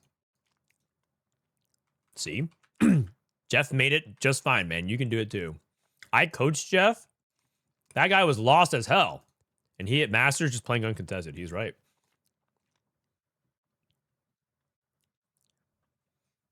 Germany lost because they had dog shit effort. You think they just didn't try hard enough? Damn. Starting to sound like an ESPN analyst out here. They just didn't want it enough, man. They didn't want it enough.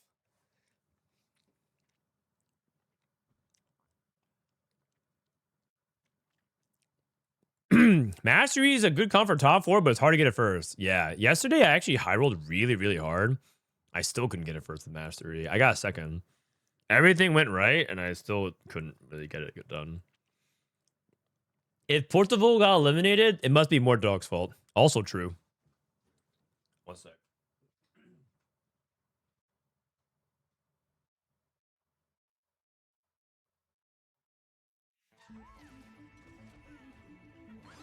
The righteous path begins with me. Tomorrow's the last of my worries.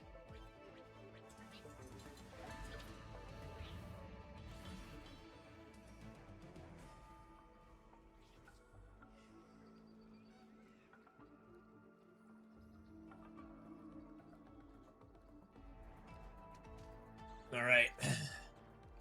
We back.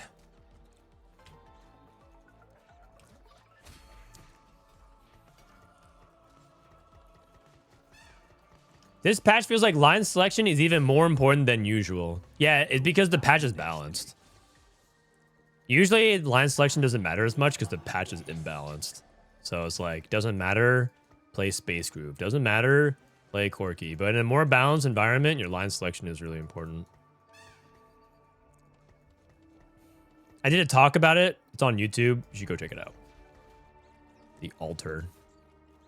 Caitlyn.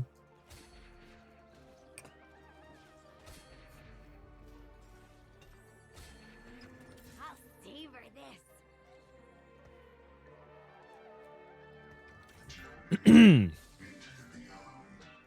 The heck's happening here? Let's check this real quick. Glass clouds.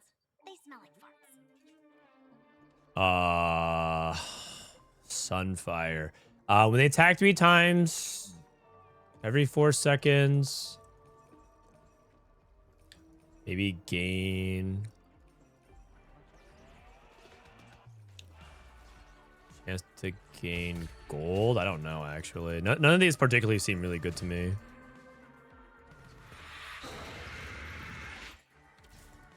I need to hold on to Pantheon if I could as well. Didn't have enough time. Sorry, I got APM check, mental APM check. Kayle and Ekko. I think worth the wait here is like good to take. Poppy. Yo, Blacksheep, thank you for the raid, brother. Gracias, amigo. All right, so I have Poppy. Worth the wait, Poppy. I can go for Poppy Printer. Should I just make gold here? Well, I'm definitely not gonna be playing this. Because I'm definitely not playing this, which means I'm definitely not playing this, which means I'm definitely not playing this. Poppy 3. 4-star Poppy? It might be. It might be. Should I just slam Sunfire? I mean, nothing wrong with that, right? I mean, I'm not gonna win this fight. Well, I'm not gonna win many fights until I get Poppy too. What up, Lucky? How you doing? I took a bit of this set off, but probably gonna get roped in by this patch. I mean, this patch is pretty good, I think, actually. Oh, I won? Holy. Briar 2. I got Gnar. I'm just like skeptical about whether or not I want to play this Primordian. I think the answer is no. So this is 25, 26, 27, 28, 29, 30. But I kind of need to hold on to this Gnar. I mean, it's possible that I'm supposed to like play a different board here. I think I'm supposed to play these 3 and play my strongest board. Okay, whatever. I'm just gonna lose real quick. Guys, username is don't come. Okay, I killed the unit. That's all that matters.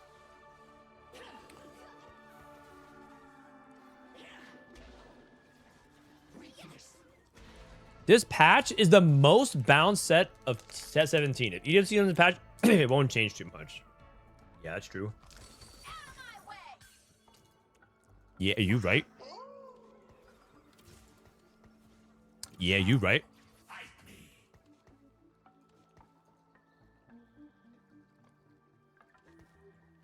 So I sell this. I think I'm out of the promotion, right? It's not worth it. Make 30. Sell Caitlyn. So now I'm at 30 gold. Conduit, loose singularity, savings account. The argument for Sunfire here is that it, if I like tempoed and leveled, I probably could have actually 3-streak with it. But the argument against it is that Sunfire is not exactly that valuable of an item for this line. You want to make a lot of vest items. I'm kind of lacking items though. Also, Kayle offers multiple items, so it's possible that I get like craftsmanship or something else. We'll see. Tear of the Goddess. That's not exactly an item for Gnar, so this is like more Vhagar territory.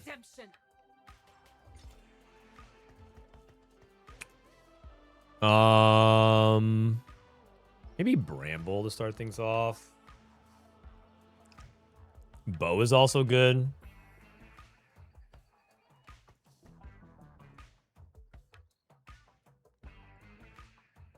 It's 2-cost bow. I'm just gonna wait and see what happens. Vhagar pair. So I have this. I have this. And let me scouts. I don't know if I level I beat these guys. I could level and play Void Staff. I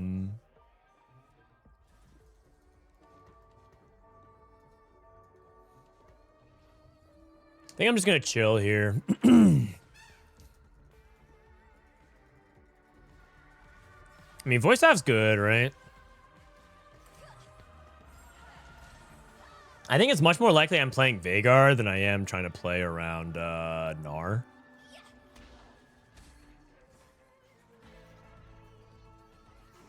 Which means I probably should stay on Sunfire at this point.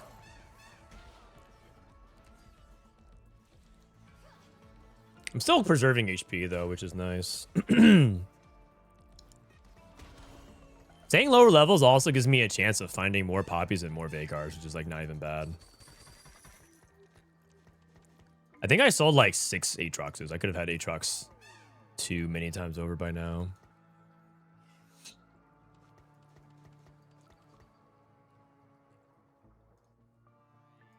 I still have the strongest people in my pool, so I just don't feel like leveling here matters. Which means I probably should just cool it and just like make gold here, play any other BS Bastion over this, and then make 50.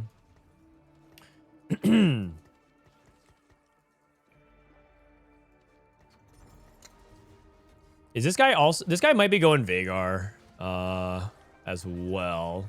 He has 4 Vhagars. Frontline Foundation with Bastion. He made blue buff. I mean, he almost certainly is. It's definitely going to be annoying to fight over Rammus, but I at least will have Poppy 3, right? Maybe even Poppy 4.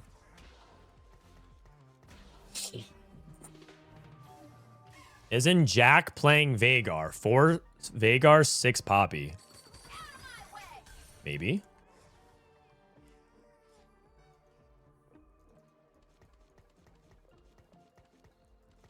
Do you think that means that he's likely to play Poppy? He has 6 Poppies, 4 Vhagars, blue buff, Lissandra 2. You think that's Poppy? Maybe. We need 2 more rounds until we get Poppy 3 after this. So I'm at 6 Poppies.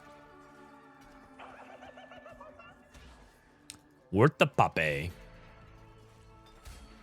I have Bow, Anvil, another Poppy here. Can level, play Bastion. Uh,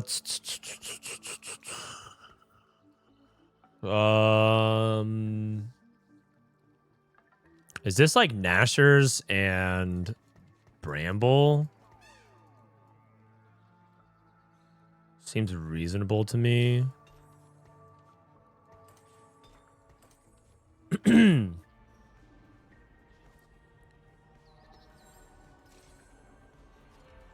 Gonna wait one. The thing that I worry about with Nashers is that Nashers is like not that good if you're if you don't have like the crit. So it just otherwise it's just kind of like whatever.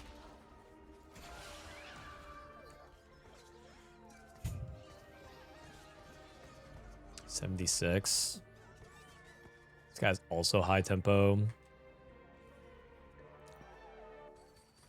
Pandora's items. Do I have to take that? I'm kind of lacking the items here. Exiles. Rolling for days.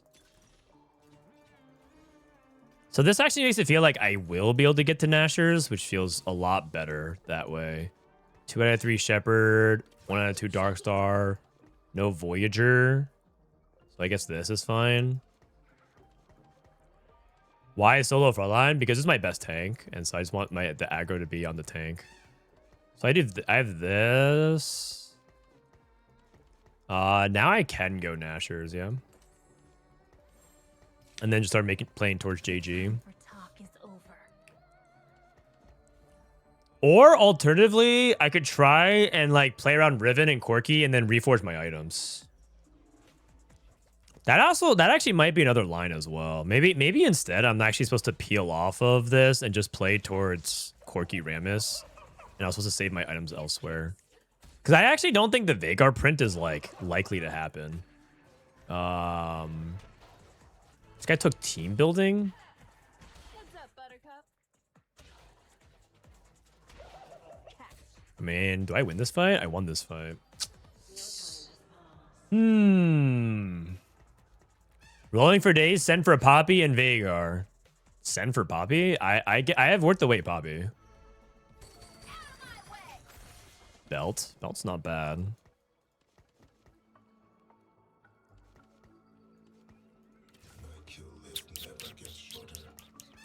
Okay.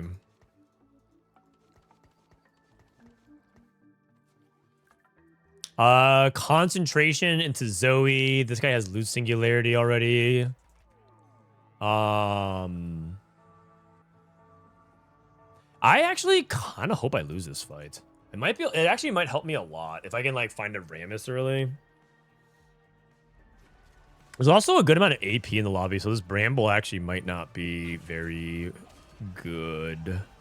Actually, in fact, I would say that it is like half AP. So this Bramble, there's at least 4 AP players. So this Bramble's actually not very good. I mean, we'll see what we get off of the Kayle augment, right? It might give me like some divine refund or whatever. I win this fight? Oh my gosh. Okay, Veigar's kind of broken. What is this? Ping Pong, what up? What is Biz Veigar's and early learnings? Probably Jewel Gauntlet, double Nashers. This is more gold. I need more items. So this is a vest, which means that this belt's going to transform. Maybe I just make Vow. Maybe just make Vow here. Yeah, I don't know if I'm going to get to Veigar, guys. Do you ever think it's like something else entirely? I have this Acel, for example. 3 Space Groove. I mean, Vow makes sense. You think it's possible that, like... I actually think it might be reforge these items into AD Corki. I'm, like, actually seriously considering it.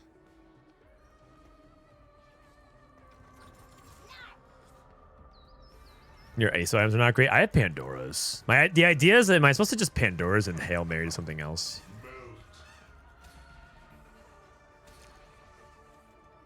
Would you ever reroll Vow? I mean, Vow's just a good tank item. I'm pretty sure no matter what, I'm playing around some kind of Rammus Poppy front line. The question is, what's my back line?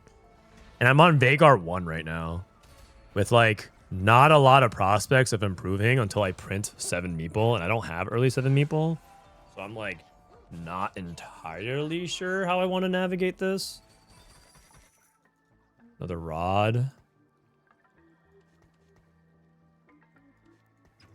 My god doesn't want peace.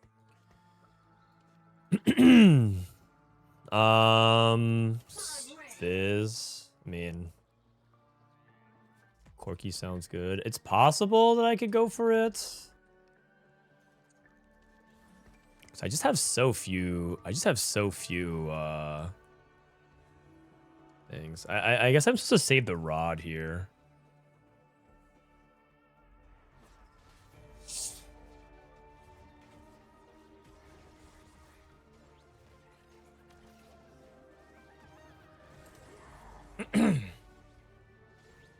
Want to be against Cho'Gath 3.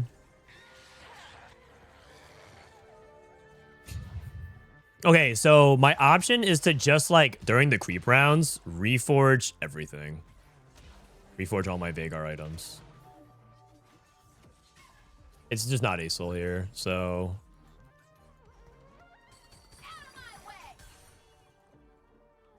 I have to wait 7 rounds for Veigar 3.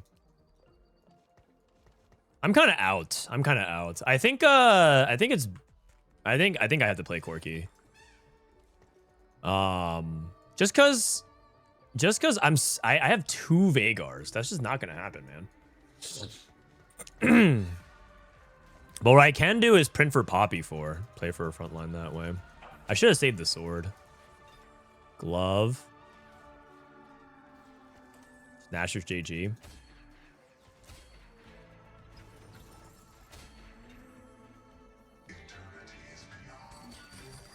Shojin, Declaw. Declaw is fine. I have this. Last Whisper. I have Last Whisper here. I kind of ruined the whole replicator thing though. So maybe this is fine for now. Level next turn. Fiora, Recombob.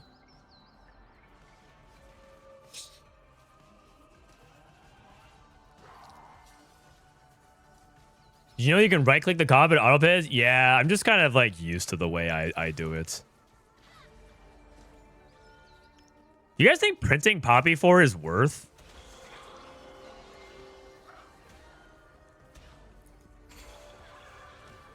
I don't even know if I can even get there, right? I'm gonna sell this guy ahead of time. I think I need items.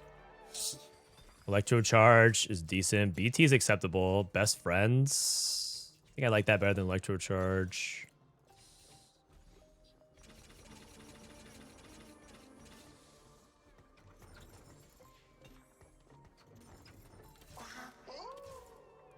Milio. Riven 2. Got Corki here.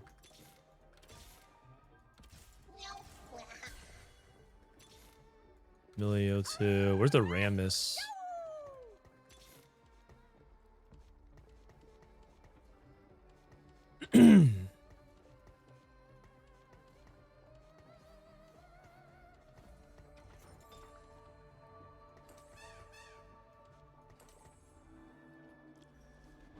No Rammus.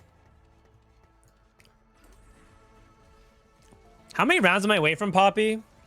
I have 5 Poppies. So my count's at 14, 27, 13 rounds.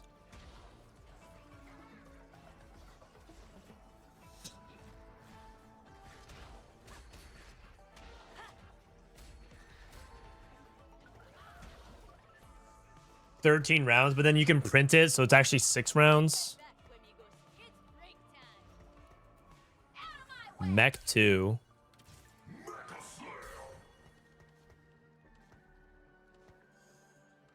I guess I just wait here 1 round. Is this better? I mean, this is like because I'm keeping the possibility of 7 open. I think I'm not supposed to play for Poppy 3. Sounds kind of hard. I need to go 7 Meeple, and I'm at level 8. I'm pretty sure I just sell these poppies. You print Econ too? Yeah, but you have to think about it. In order to play 7 Meeple, I have to have I have to take out either Riven 2 or Mech 2 because I have to play 7 Meeple plus these units. So I think I'm just gonna sell it. I don't think it's pragmatic to play for anymore. Riven's on the back line. I wonder if I should be going Titans on Riven. Oh my god, I actually might be a Titans diff. Close. Concentration into mech. That's actually kind of interesting. 5 cost shop. I need items. I need items. Ramus is good. That's Quicksilver. I guess I could go Quicksilver on Riven, and Riven just like my primary carry right now. No swords for Corki because I like saved it. This guy's printing Poppy 3.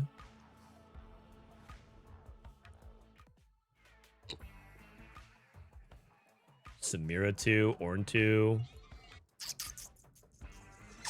This guy's still 65 HP. What the heck? How? He must have had perfect matchmaking. Riven. Ramus. Fizz 2. Corki pair.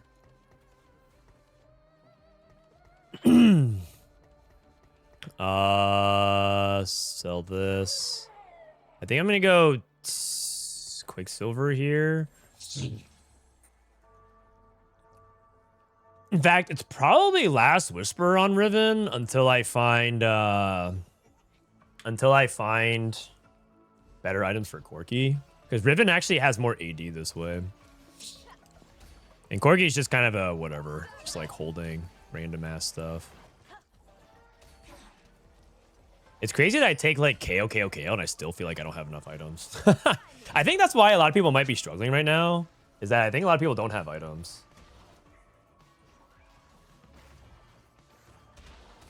Also, unfortunately, my tank got thrown back. That's actually really bad fight RNG. Oh, wow. Ramus 2 first.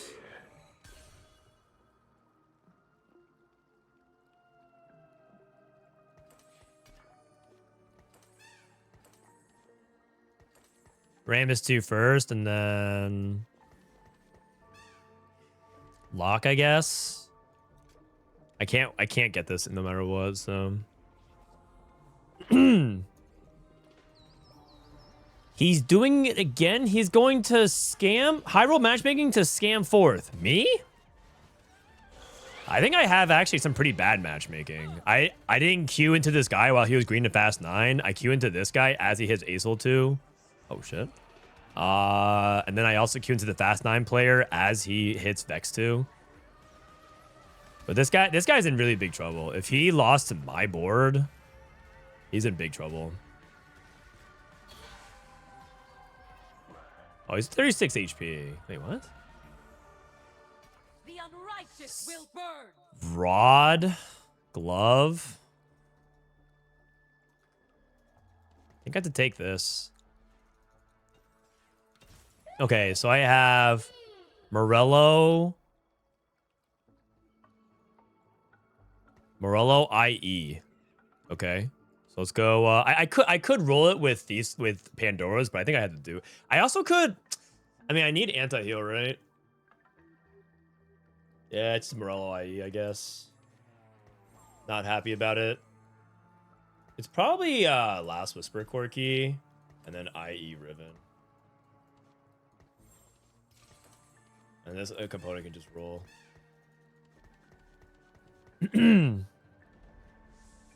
I mean, this seems fine. I think this is better, because then this actually makes it so that Riven has AD bias leaning.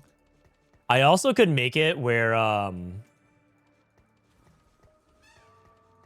for example, I could actually wait till this rolls a sword, then move the IE to Corki, and then put a sword on Riven. That's also another possibility. This guy made it to 9.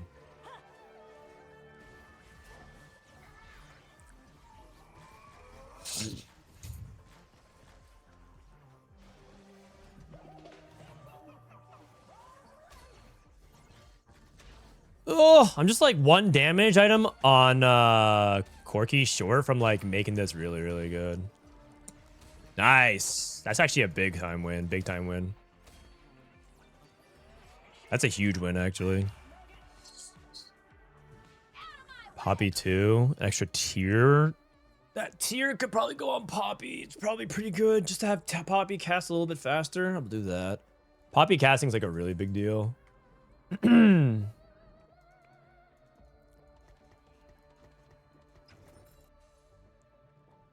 That was also positioning diff.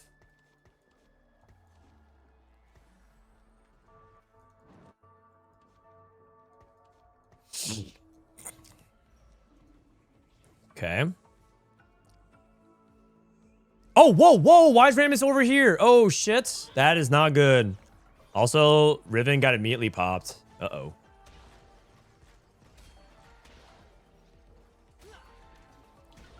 Oh, God. That might be a giant positioning diff. Oh, no. Okay, yes, yes, yes, yes. Oh, thank God.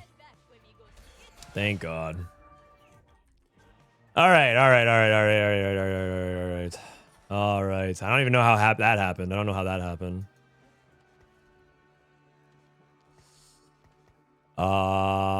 17. Sell this. 20. Graves 2. Mech 2.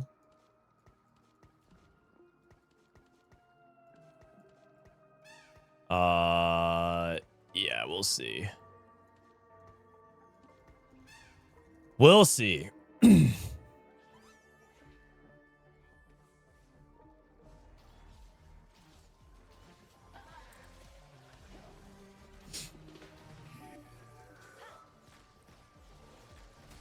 Nice. I'm on the Graves. Nice. That's actually a big fight. Big fight.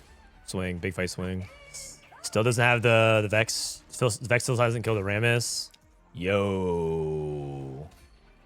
Okay, I think I top 4. I think my HP count is too good relative to these guys. As long as this guy, Kojima, makes it. Hodge Riven? No, I think I want something better. Oh! Oh! Oh! Yes. Yes. That's good. That's good. That's what I was looking for. That's what I was looking for. How come everyone's just fast 9? I don't understand. Why is everyone just fast 9? All right, I'm going to swap it because last time when it happened, is this guy walked here and this guy walked here. I want Riven to be on the outside. It doesn't work against this positioning, though. Oh, it does. It does. It does. Riven on the back line. Oh, black pink in your area. Not bad. Okay, okay, okay. Ooh.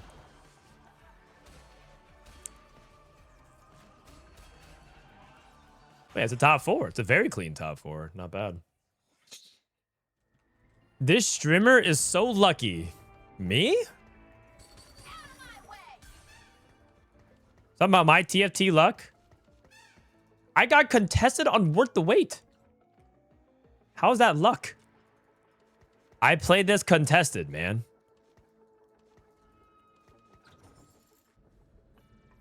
Do I go left side or right side? I'm gonna go left side here. See what happens. See what happens. Okay, I'm on the Fiora. That's good. Oh, no. She dropped aggro. He's only on Nunu 1, though. Oh, my. Oh, my God. That's 2012 box right there. That's 2012 box. Is he looking for Blitz 2? He already has Blitz 2. My God. Don't worry about them, Frodan. It's all skill, baby. Thank you. Thank you. You're right. You're right. I am kind of skilled. This guy, we made it out. Both of the Poppy 3 players made it out. Both of us just rocking naked poppies.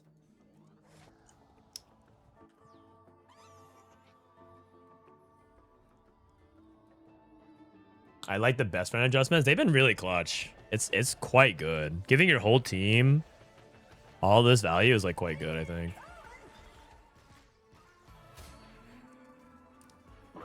Rammus. Does he have Rammus too? He does. Pop. I'm gonna go probably GS and move Morello.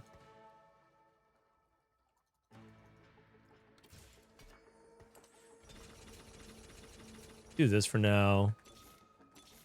Into the dark.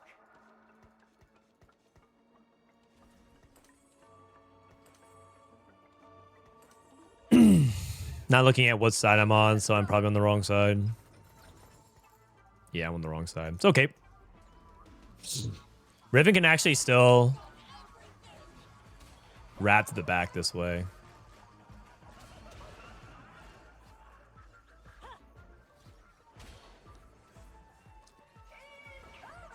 And by wrap to the back, I mean go through the front. No! Rammus, where are you going? Rammus, where are you going, man? Rammus, where are you going, man? Okay, it's all good. It's all good. He's dead. Top 2? Morgana 2? I mean, Morgana's probably got to get this buff, right? So it's probably... Can I go 10? I mean, is this a 10 angle? That'd be crazy. Going to level 10 before this guy. Hideo Kojima. Kojima-san.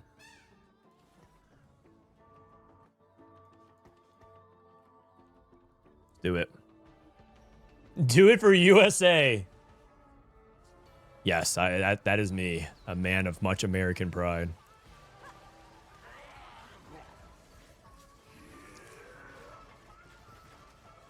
Dude, this Rammus is godlike. He is just straight up tanking everything on the chin. Oh! Okay, I think I'm outcapped. I mean, that's fine. That's 9 that's outcapped here. So I roll. What do I roll for? I roll for Bard and Shen. I have to get rid of Poppy, though.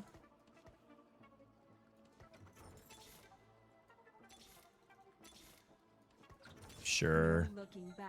You never know. Maybe it's a triple Riven shop. Maybe it's a triple Riven shop. I have a Shen right there.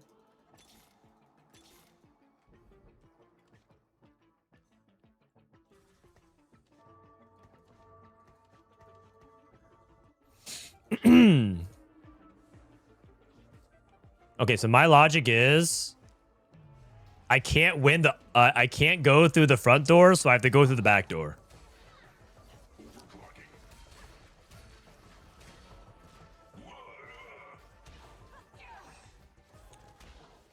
Back door, baby. Through the back door. Woo! Okay. Oh, man. Wait, maybe I could actually go level 9 or level 10. Nah, I think I was going to be a little bit short.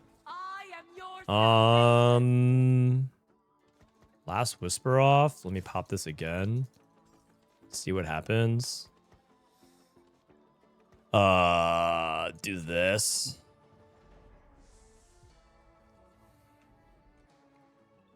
I'm actually gonna go Stone Plate here.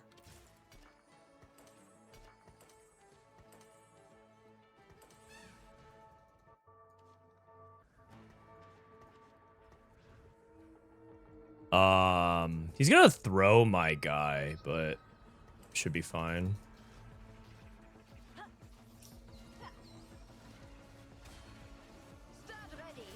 To the right side.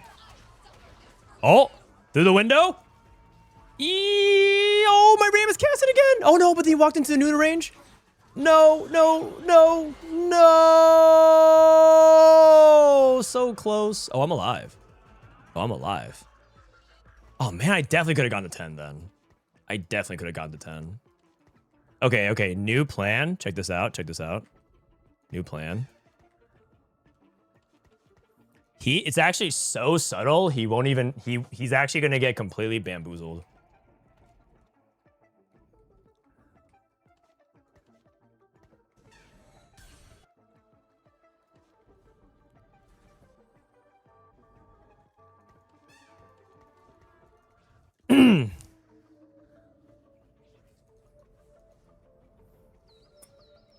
He's gonna get complete. He's gonna be like, this looks worse.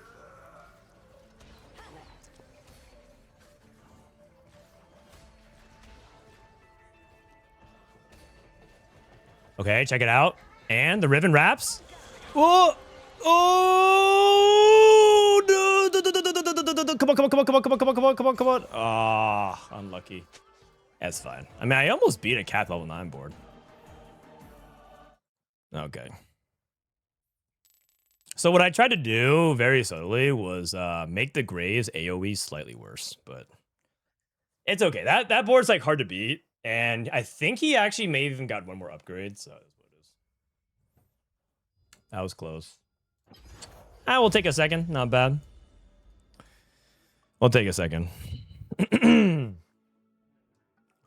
Bro, insane gameplay. Thank you, man. Thank you, man. All right. Take a look at some of the other things that are happening. We'll run some ads real quick while we wait. BRB. What do we got going on over here? Vagar Printer, Dark Stars, Samira, Kaisa 3. Oh, have you guys seen any Kaisa Fizz? I thought I saw Junglebug doing that. Some Kaisa Fizz. Kaisa 3 reroll. Interesting. Lulu Donkor. He ain't head of TFT Academy.